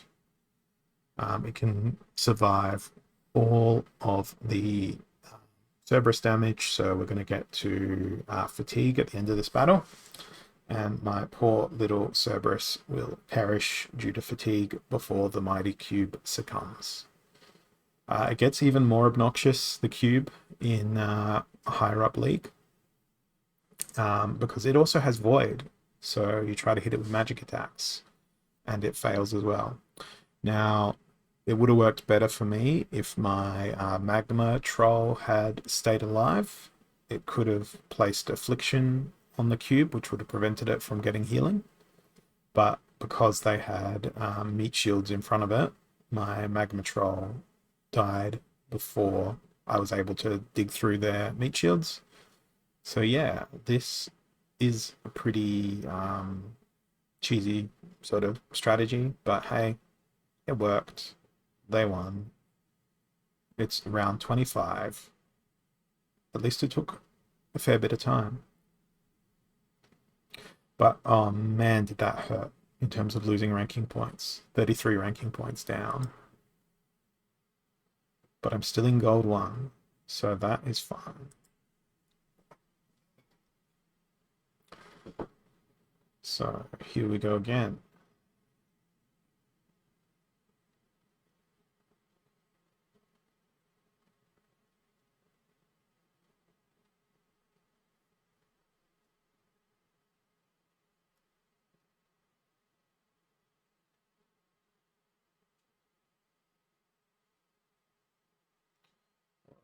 So we've got Super Sneak, no magic. For the first time in a while, a big mana set, which I love. High mana matches. I often have these like speaking stutters where I just lose my place, lose my voice. My brain backfires. Super Sneak, lost magic. So it's gonna be time for Shield Bearer, Sheriff. One of my favorite team comps. Where are other repairers and healers? Lone Boatman. And no, let's not go Angel of Light this time. Because it is Super Sneak, all the attack is going to be focused in on my Shield Bearer. If they play Blast, my Hydra is going to also heal. And it will be able to sneak on its own. So I want to try and concentrate the rest of my fire down. Maybe I'll drop the Silver Shield Sheriff so I can get the Unicorn in for even more heal. Got 8 mana left, so 2 4-mana creatures or a 6 and a 2. I think I'm going to go with 2 4-mana creatures. More armor. And can throw in good old parasitic growth. So my focus here is going to be using the shield bearer and the power of hydras and unicorns to sneak through their rear line, provided they too don't throw in some strategy where they're using taunt to control the battlefield. And they're doing exactly the same thing.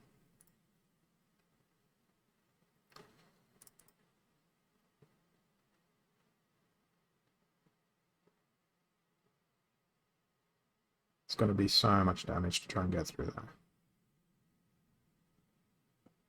From both sides, in fact.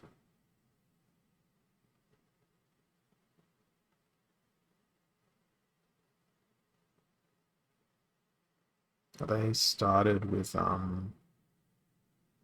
more damage, which is how they've managed to destroy my silver shield.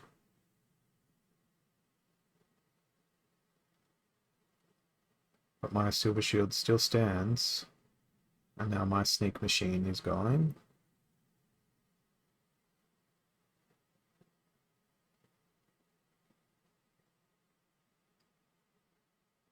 Wow, Dragon Jump is going to destroy me.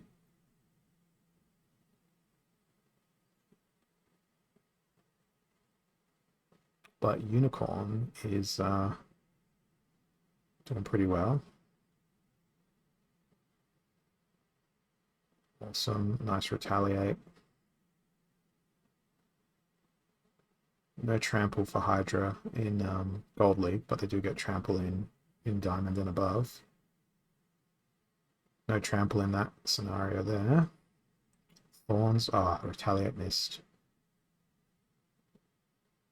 Good. It was going to be really annoying there if the Dragon Jumper kept hitting while my Unicorn kept missing. In particular, if my Unicorn got stunned, that would have absolutely wrecked me.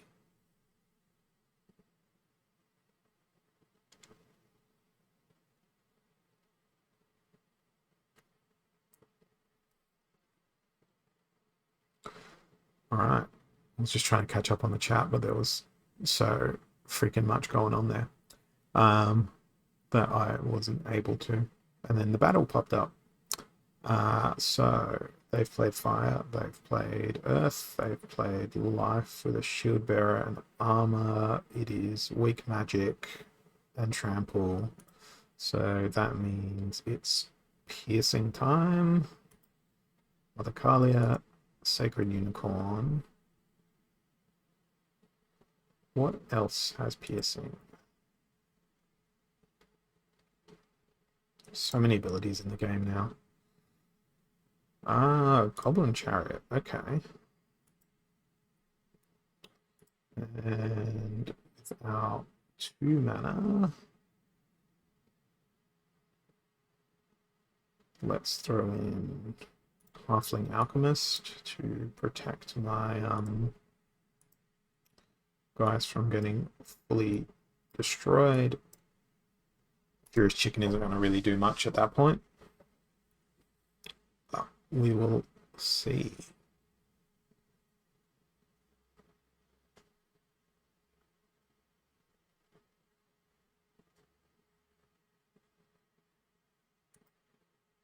It's too bad. It's too bad. It's too bad the Unicorn doesn't have trample. Not trample, blast. Because then I could chew through their backline creatures. I didn't end up needing to use, I've lost this. The Mylor is too strong. There's not nearly enough damage left on my team. That was painful. Absolutely painful to watch.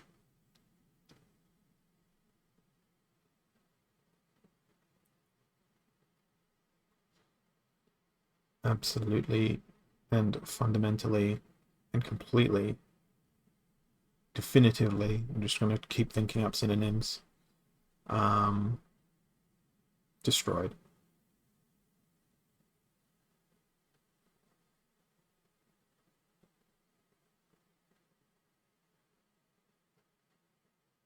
Undoubtedly, another great synonym to go along with all the others.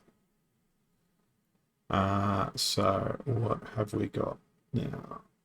We have Stampede. I'm going to call it Stampede. So trample ability keeps on flowing.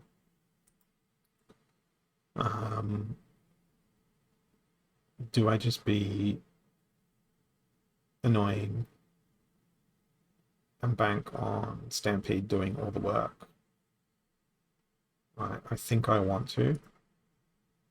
So I'm going to play Camilla with Magnol and a tiny baby chicken and see if I can win with like a single individual attack that will stampede the entire enemy team. That's the dream. It's every boy's dream, is to play a trample monster in Stampede, endless Stampede rule set thingamadoo, and watch them single-handedly destroy the entire enemy team.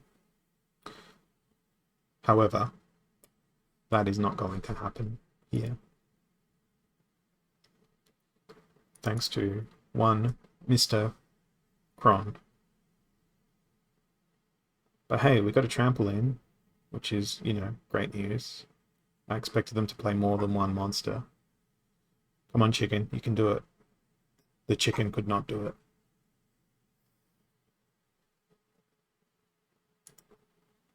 Oh man, now I'm at the bottom end of Gold 1 again because I was playing. That was a bit of a troll team. I played there, I guess. The chicken could have done it.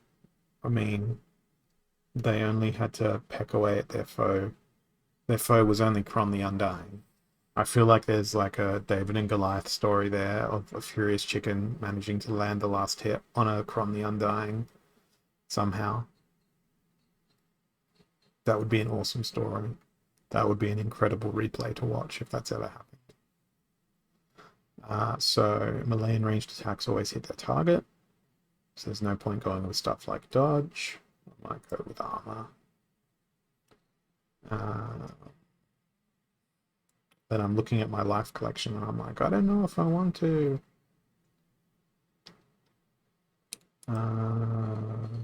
No, let's go with Blue Splinter. It's my least played Splinter.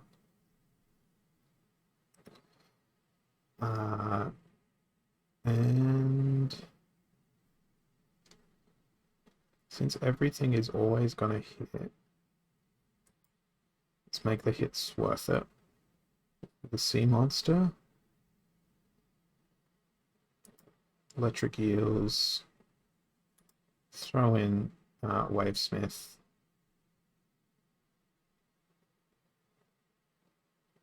more healing, slow down the enemy with creeping ooze.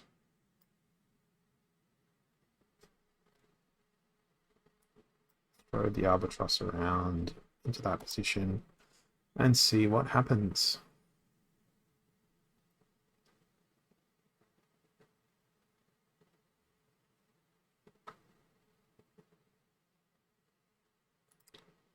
Lovely. They brought Affliction and they brought Cleanse. But I brought Dispel. So at least that's going to get rid of their Protect. I, for one, do not have... Oh, that's brutal. My poor little guy getting wrecked by Camilla's -1. That, I don't want to watch the end of that. That was sad. That made me sad. And now I need 12 rating points to climb back into Gold 1 again. 34-16. So I need to win the next two battles in a row to maintain my 50% win rate.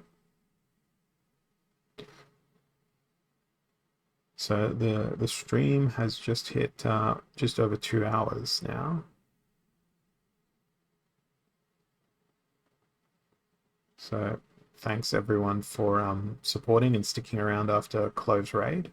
And thanks Drabs for throwing stuff at everyone in chat, doing a whole lot more than what I could possibly do. New battle here, weak magic, and broken arrows. So I guess armor, or I guess death, or I guess fire. I don't know. There's lots of viable options here. But the non-viable options are people like Selenia, who's +1 attack. Might go with Pyre. Go for the... Actually, let's go with Camilla. Go with Fire. Go with Serpent of the Flame for piercing. That leaves me only with 3 mana. But I'm trying to get the speed.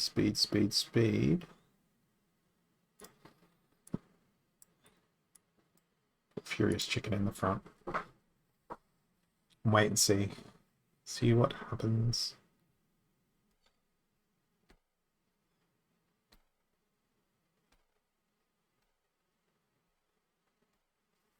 So they've also gone with Camilla Sungazer. That's going to be... Not all their attacks are going to hit the front line. It's going to take me 2 turns to take out the priest. Then everything's going to flow into...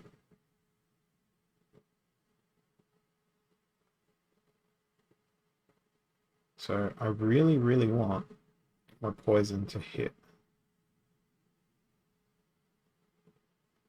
But the thorns. My god, the thorns. What a good retaliate. What a bad thorns. What a draw. Quite literally. So there was no winners in that battle. That was a really good game, which adds to my fundamentally losing streak. What a long losing streak. I need to win a battle. Clove, if you're still in the chat, can you just pick my team for me? Can you tell me what to play? Because you're a much better player than me. Yes, I've come to that point. I'm asking for help. In fact, if chat wants to pick my team, let's do it. So we've got Earthquake. Where's the commons? They've been playing level 1 Earth, so fire is really their only threat by the looks of things. So flying, I'm going to play Earth. And I'm going to play all my flying creatures.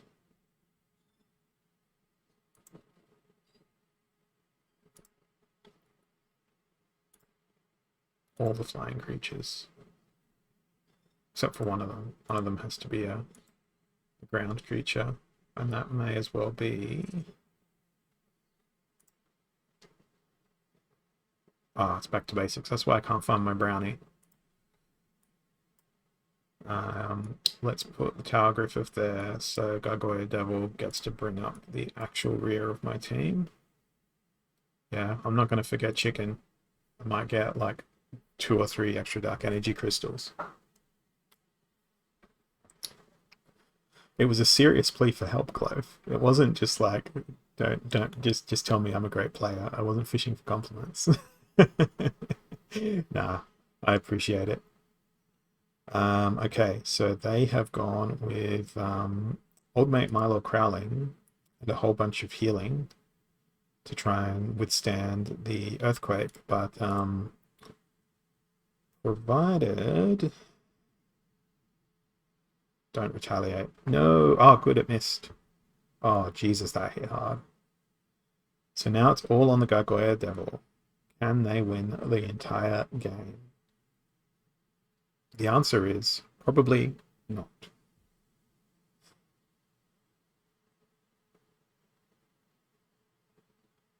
Because all the damage is going to get focused into them now.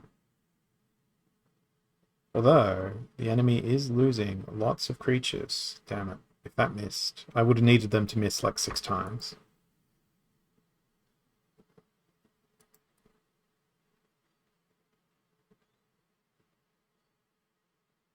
Yeah, domicile, when you finish a season, it's based on where your power level and your ranking finishes for that league, not the highest you achieve. It used to be the other way around. So it's annoying, but it is what it is. Close range, reverse speed. We want some low damagey boys.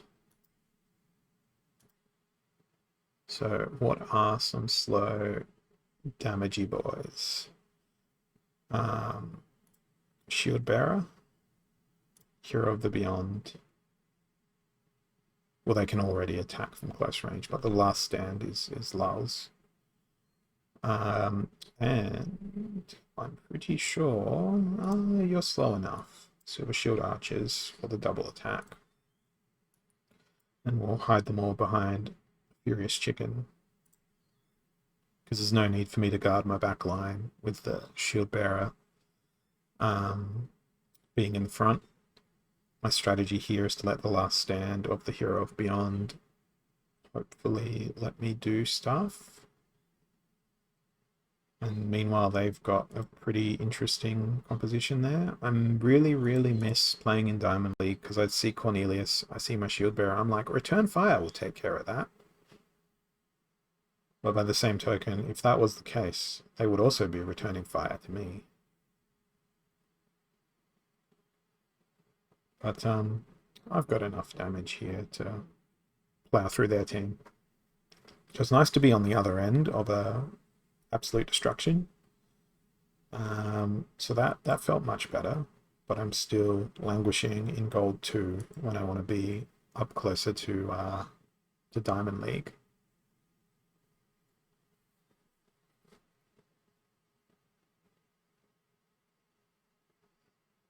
Right, 99 mana. The time has come to play whatever the hell I want. I love me a 99 mana game. They've been playing a fair bit of Valnamore, a fair bit of magical stuff. So I'm going to be playing the lovely Mimosa Nightshade.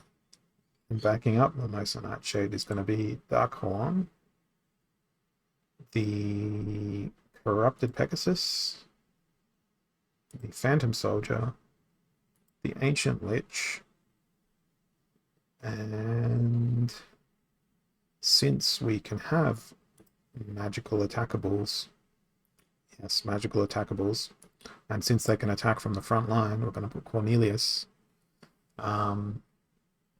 in there. And then what do we put at the very back of my team? I might put more vampirism.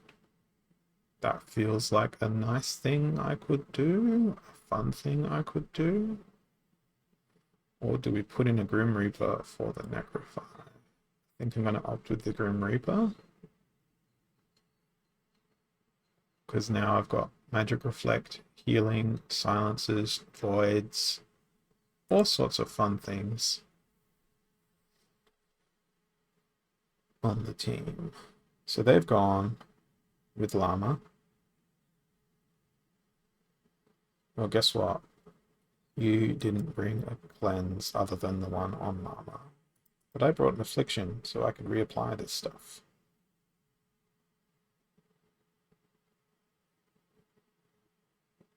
And with Dark Horn's Taunt, oh god, he's taking a lot of damage.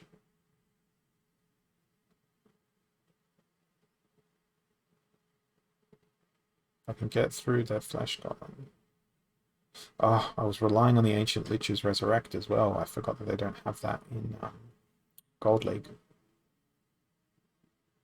I think the Crons might have it here. Although, Ancient Lich bringing up the rear. So many misses.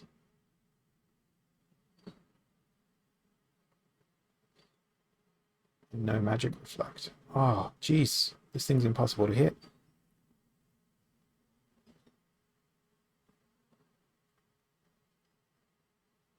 Another miss.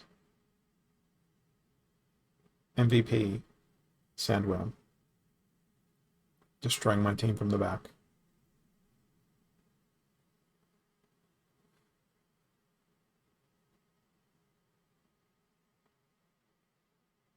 That was tragic. Absolutely tragic.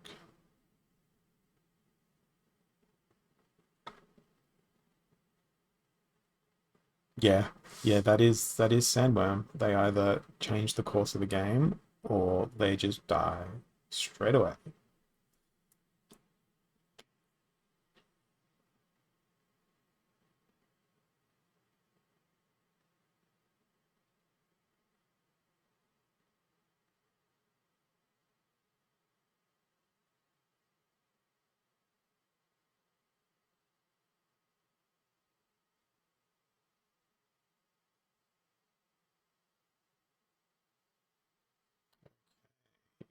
Magic, heavy hitters. So stunny stuns.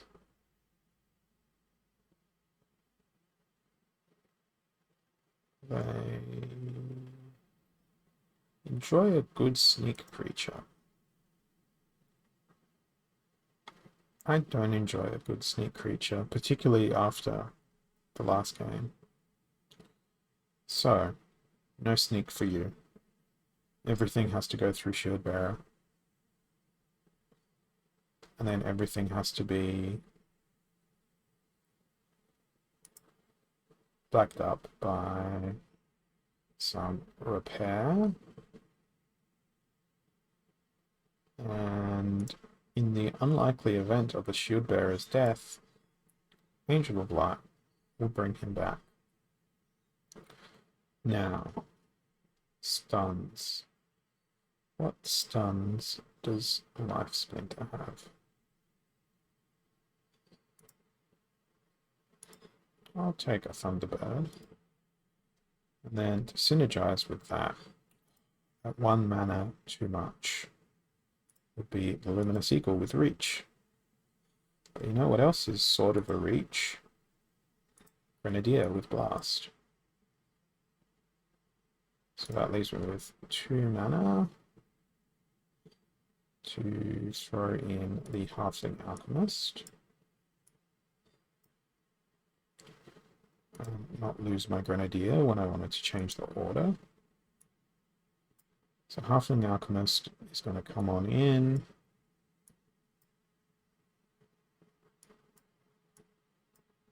Angel of Light. Lone Boatman, then Angel of Light, because that might keep them alive for longer.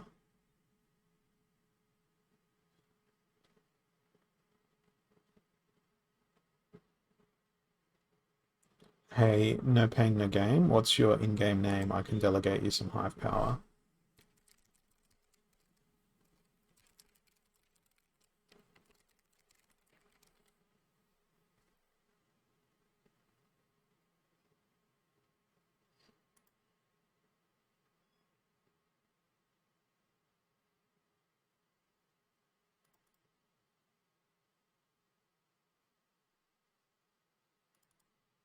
Right, I'm just copying that.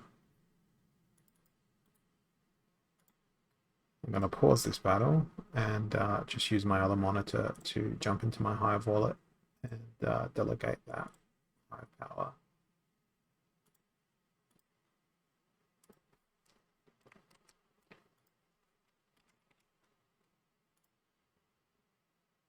Alright, I've delegated you some hive power, no pain, no gain. Go get your rentals done. Okay, let's go again with watching this battle and what outcome is going to happen. I can't do any damage.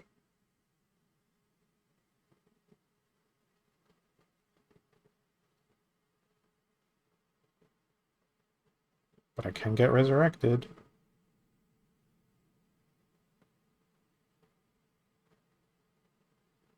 That's one thing they can't do, is resurrect. But, oh god, the damage.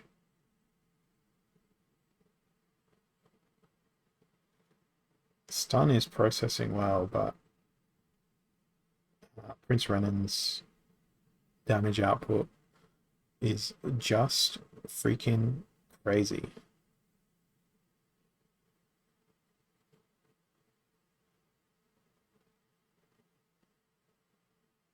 If only I had return fire. Oh, that was a brutal destruction of my rank. I'm 50 points lower from where I started today, which was at the top of Gold 1. So, equal opportunity, holy protection, mana cap 13. Would like to have played dragon. Gonna play death. Gonna focus on some of those low mana death creatures, which are really underappreciated in my opinion. Grenadier is really also, that's probably not underappreciated anymore, Grenadier. Right, what costs 2 mana?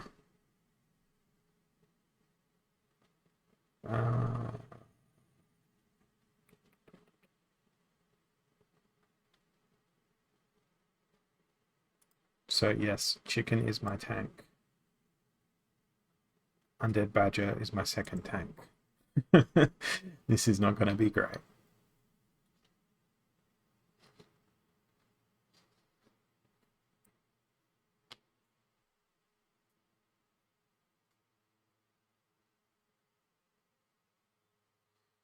So it already had Divine Shield granted to all monsters, but they've played something that uses more Divine Shield, so that's okay. I'm grateful for opportunity here though. And I'm grateful that I brought so many ranged creatures. So once I take out their werewolf, Lord Arianthus is screwed.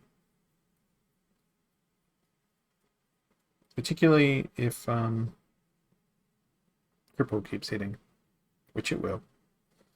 It's just slow drag there. So 18 ranking points up. I'm smashing through my energy capture rate here. Trying to climb back up, but I don't mind. So Equalizer and flying and Earth is banned. So dragon. Dragon with ranged, dragon with less. Dragon with less. Dragon with who? Has good flying. Water has good flying. But my plan was to use primarily dragon. I wanted to use water splinter so I could throw Albatross in as my healer before I forget about healing. So gonna go with, oh, they don't have flying. So they had flying. Oh no, I should go. Oh damn it, Earth is banned. I was gonna play Earth with the flying healer, self-healer. Well, let's put Manticore in second. Color Bandit as a sneaker. I want to play Grenadier for the snare. So that leaves me with up to 6 mana for some... let's give Gargoyle Lion a go. I don't think I've overplayed them. They're flying. They have Void. They do stuff. The Albatross does stuff. I'm not going to play... I am going to play a chicken because it's Equalizer.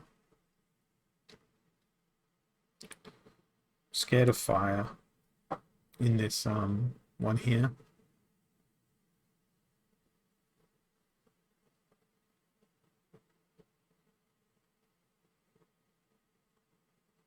Just catching up on the chat while I'm waiting for the battle to load. No, you don't lose Dark Energy Crystals if you lose a fight.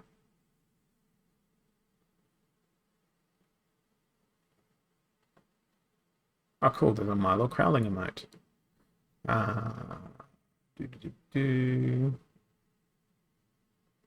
Yep, cool. I'm caught up on chat. Not that I've been reading every message in there, but I have been looking at most of it. So I'm fighting against the Peak Rider, which is ridiculous amounts of armor. And they are focusing on a sneaky sort of mindset. They've got no flying in their team, though.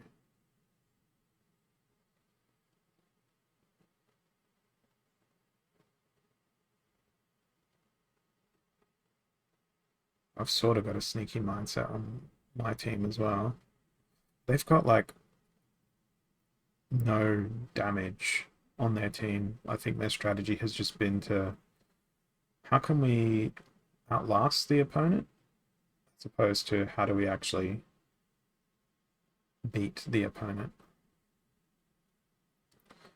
And when it comes to it, they might succeed when it comes to fatigue. But the fact that I've got Sneak and Blast constantly hitting that Gelatinous Cube, the fact that I don't have Last Stand, it's going to take 11 damage every turn if everything on my team hits. So it's not healing 11 damage every turn. So Cube doesn't always win. What does win is Mathemagics, which is good. And if you looked at that team and my team, and then Cube ended up winning, that would feel like you got considerably ripped off. But I'm glad that wasn't what happened there.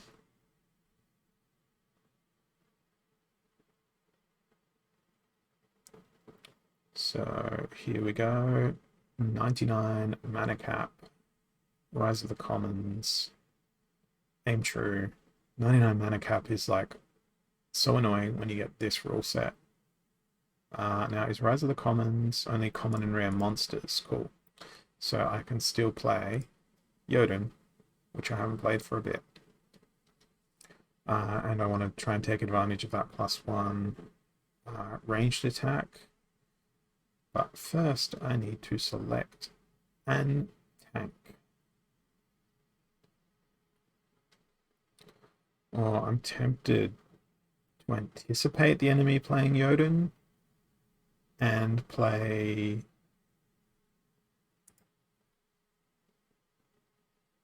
Deep Swimmer instead for Return Fire.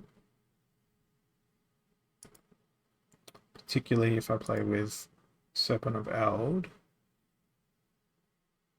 Yeah, I'm going to do this instead. And it may be a bad choice, but it's a choice I'm making with no coercion. And it's a conscious decision. Now, I want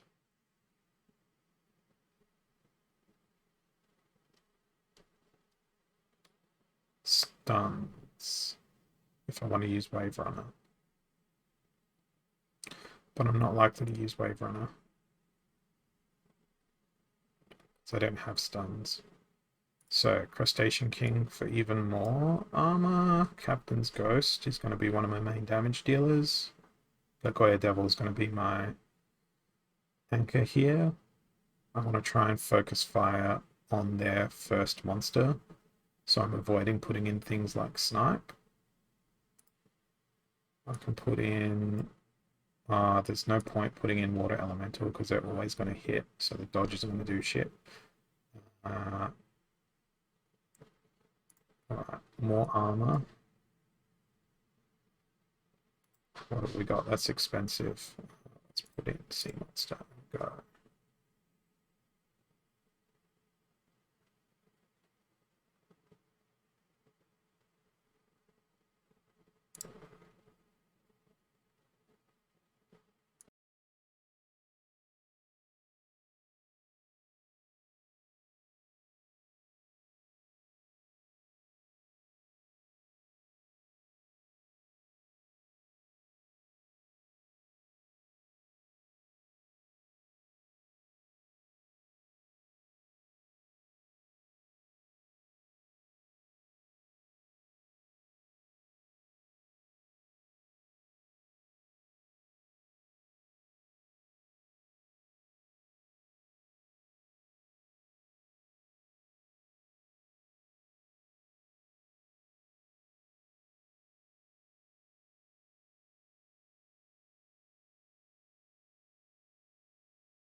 Okay, I think that should have fixed my mic. I think the USB plug came loose. Well, given that OBS runs locally, it shouldn't be messing up all that much. I think it was more of the mechanical connection on the USB port.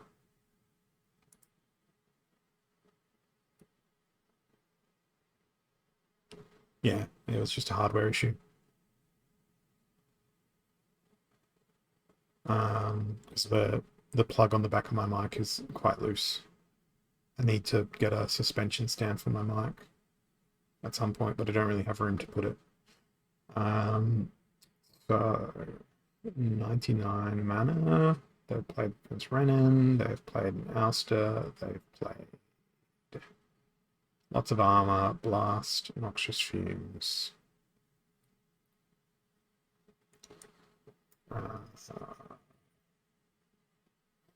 What's the go with this team? Let's go with... oh no, I can't play it. So let's go with a unicorn. Because it's got blast, I'm going to go with the cheesy cube. I can do it myself. Go with Bill of the Radiant. And where's my cleansers? Cleanse, cleanse, cleanse, cleanse, cleanse. Let's go with Herbalist.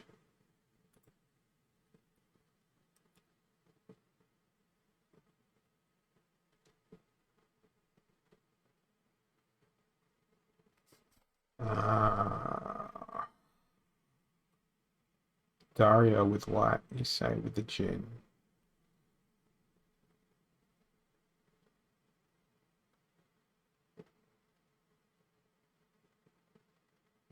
Maybe. I don't have much time left here. Gonna throw Angel of Light in for the double res. And in case of emergency, triple res? Yeah. Triple res. Let's go with that.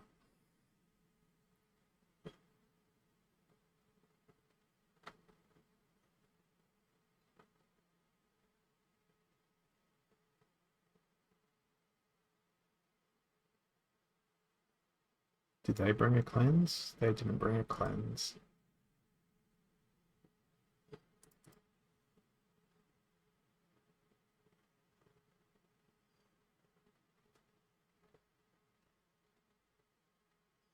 Goodbye, Unicorn. Welcome back, Unicorn. Goodbye, Unicorn. Welcome back, Unicorn. Goodbye, Unicorn. Welcome back, Unicorn.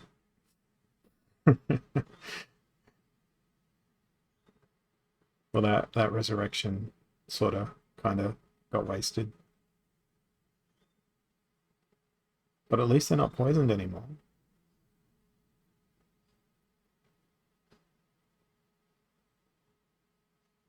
They just have a ludicrous amount of damage. And the same thing's going to happen to my other creatures here.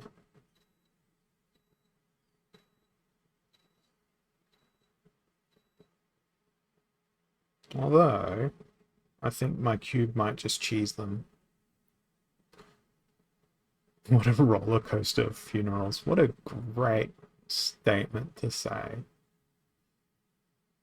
That is a great, great phrase. Now, I have no damage left, and if Affliction hits my cube from the Captain's Ghost, I can't win.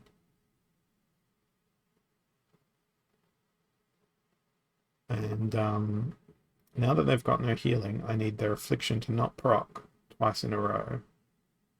3 times in a row. And there's the Affliction, and there was Affliction plus Cripple, which is why they got nuked down. I'm just imagining a roller coaster of funerals where every cart on the roller coaster is a hearse. It's a grim image.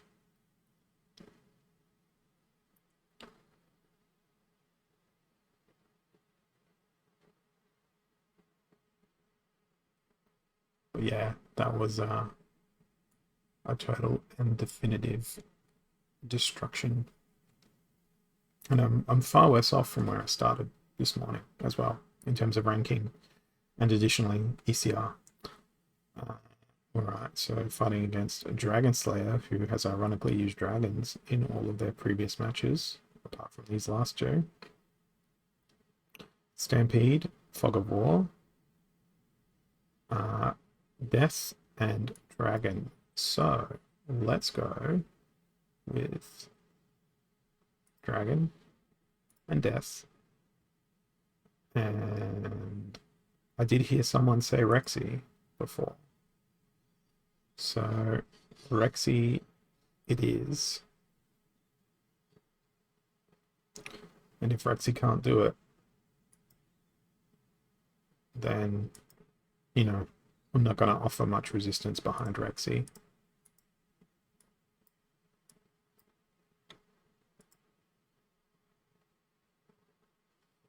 So, whoever said Rexy in the chat before, this is for you.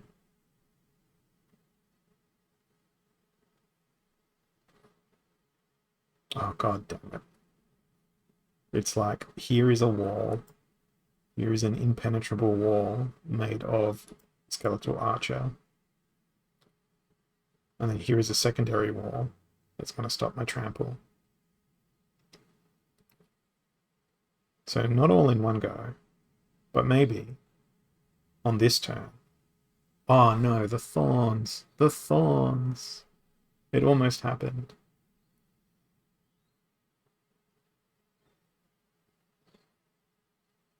chicken cannot overcome this. The thorns was the clutch. I'm not even mad. Well, I am a little bit mad, but that was even with bringing in the shadowy presence for. Oh, actually, no. Do they have it in Gold League? The shadowy presence. They've got the Inspire and the Strengthen. So I was playing in a Diamond League mindset, thinking they're going to have an extra health. Armored up, 21 mana cap, water, earth, death, dragon. Dragons often bring death in their wake. So, do I just counter the rule set, or do I try and strengthen the rule set by playing? No. Yeah. Let's go with do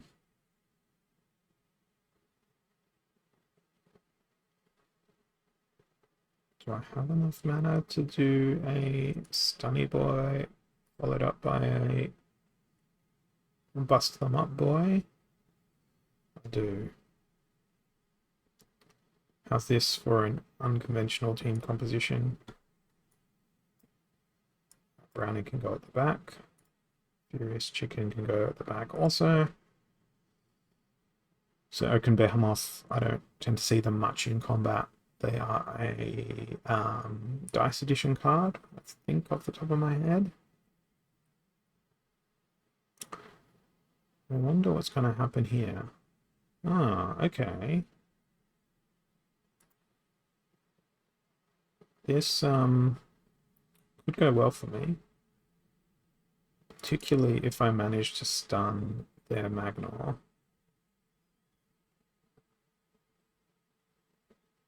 Because if I stun their Magnar, it'll be like a Boulevard. Yes, awesome. Goodbye, Magnar.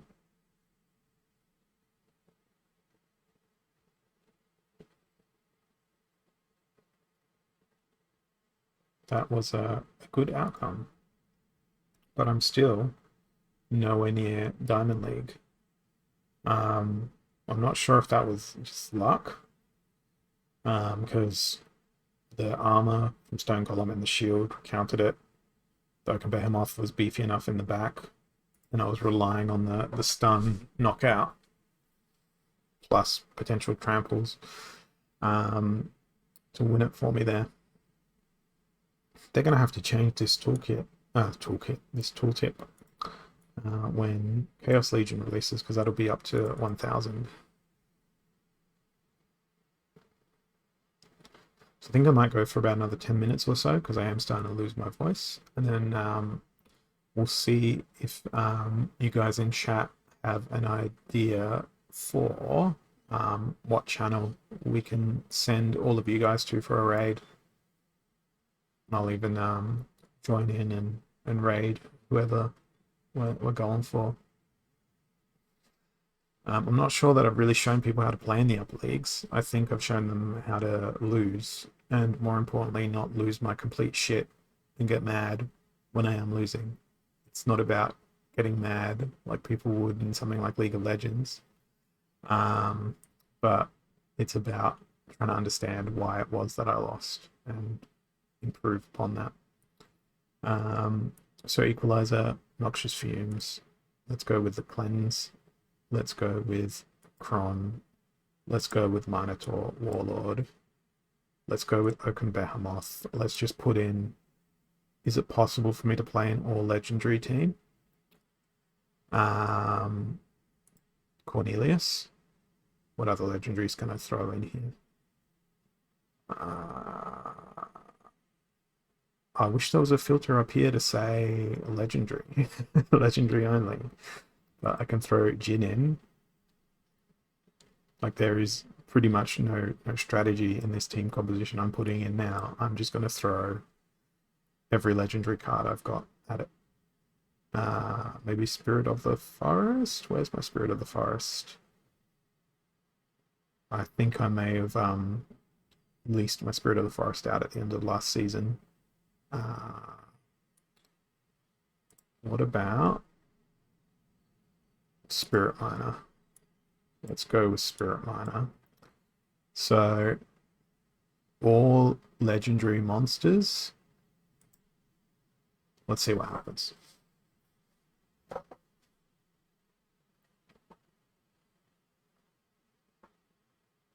I'm not sure that it's a solid lineup. It's just spam all the legendary monsters.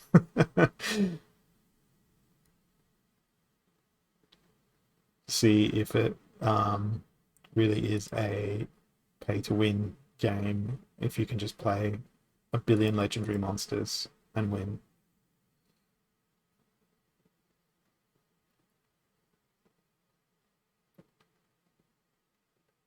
Although my team composition here and the order in which my team is arranged is pretty good. The only real super big setback I can foresee here is Kron getting destroyed, which is entirely possible. I mean, they've got 16 damage potentially by way of oh no, that is looking better for me now. So I guess when all else fails, fill your entire roster with legendary cards. Watch me still lose this somehow.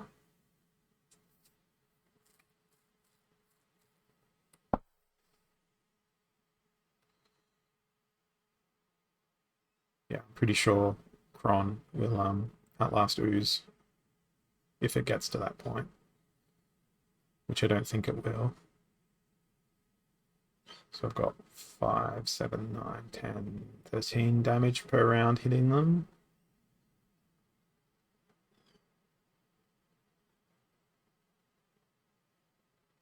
So yeah, legendaries plus legendaries plus legendaries plus legendaries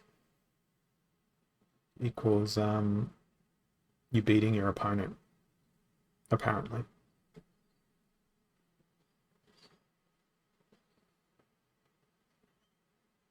And that was a good game to sort of try a strategy like that.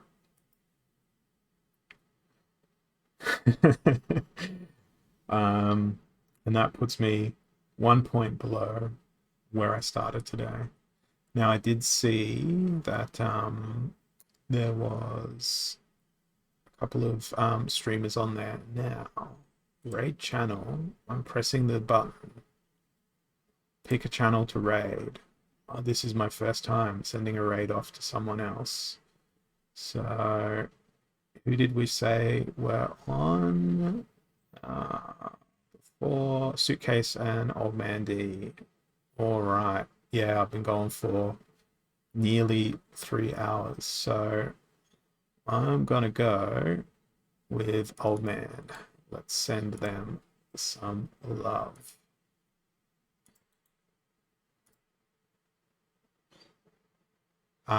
What's the actual account name for Old Man? Because in my raid thing, I've got quite a few results. Is it Old Man Broski? Let me know in the chat. The Old Man streams. Thank you. Raid channel. All right. Found them. Let's hit go. We've got to tell them that my beard is better than their beard when we go into the chat. I mean, if you don't believe me, there's my beard. All right. Let's go.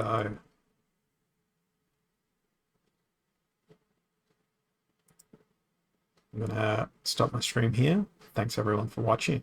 Appreciate you all.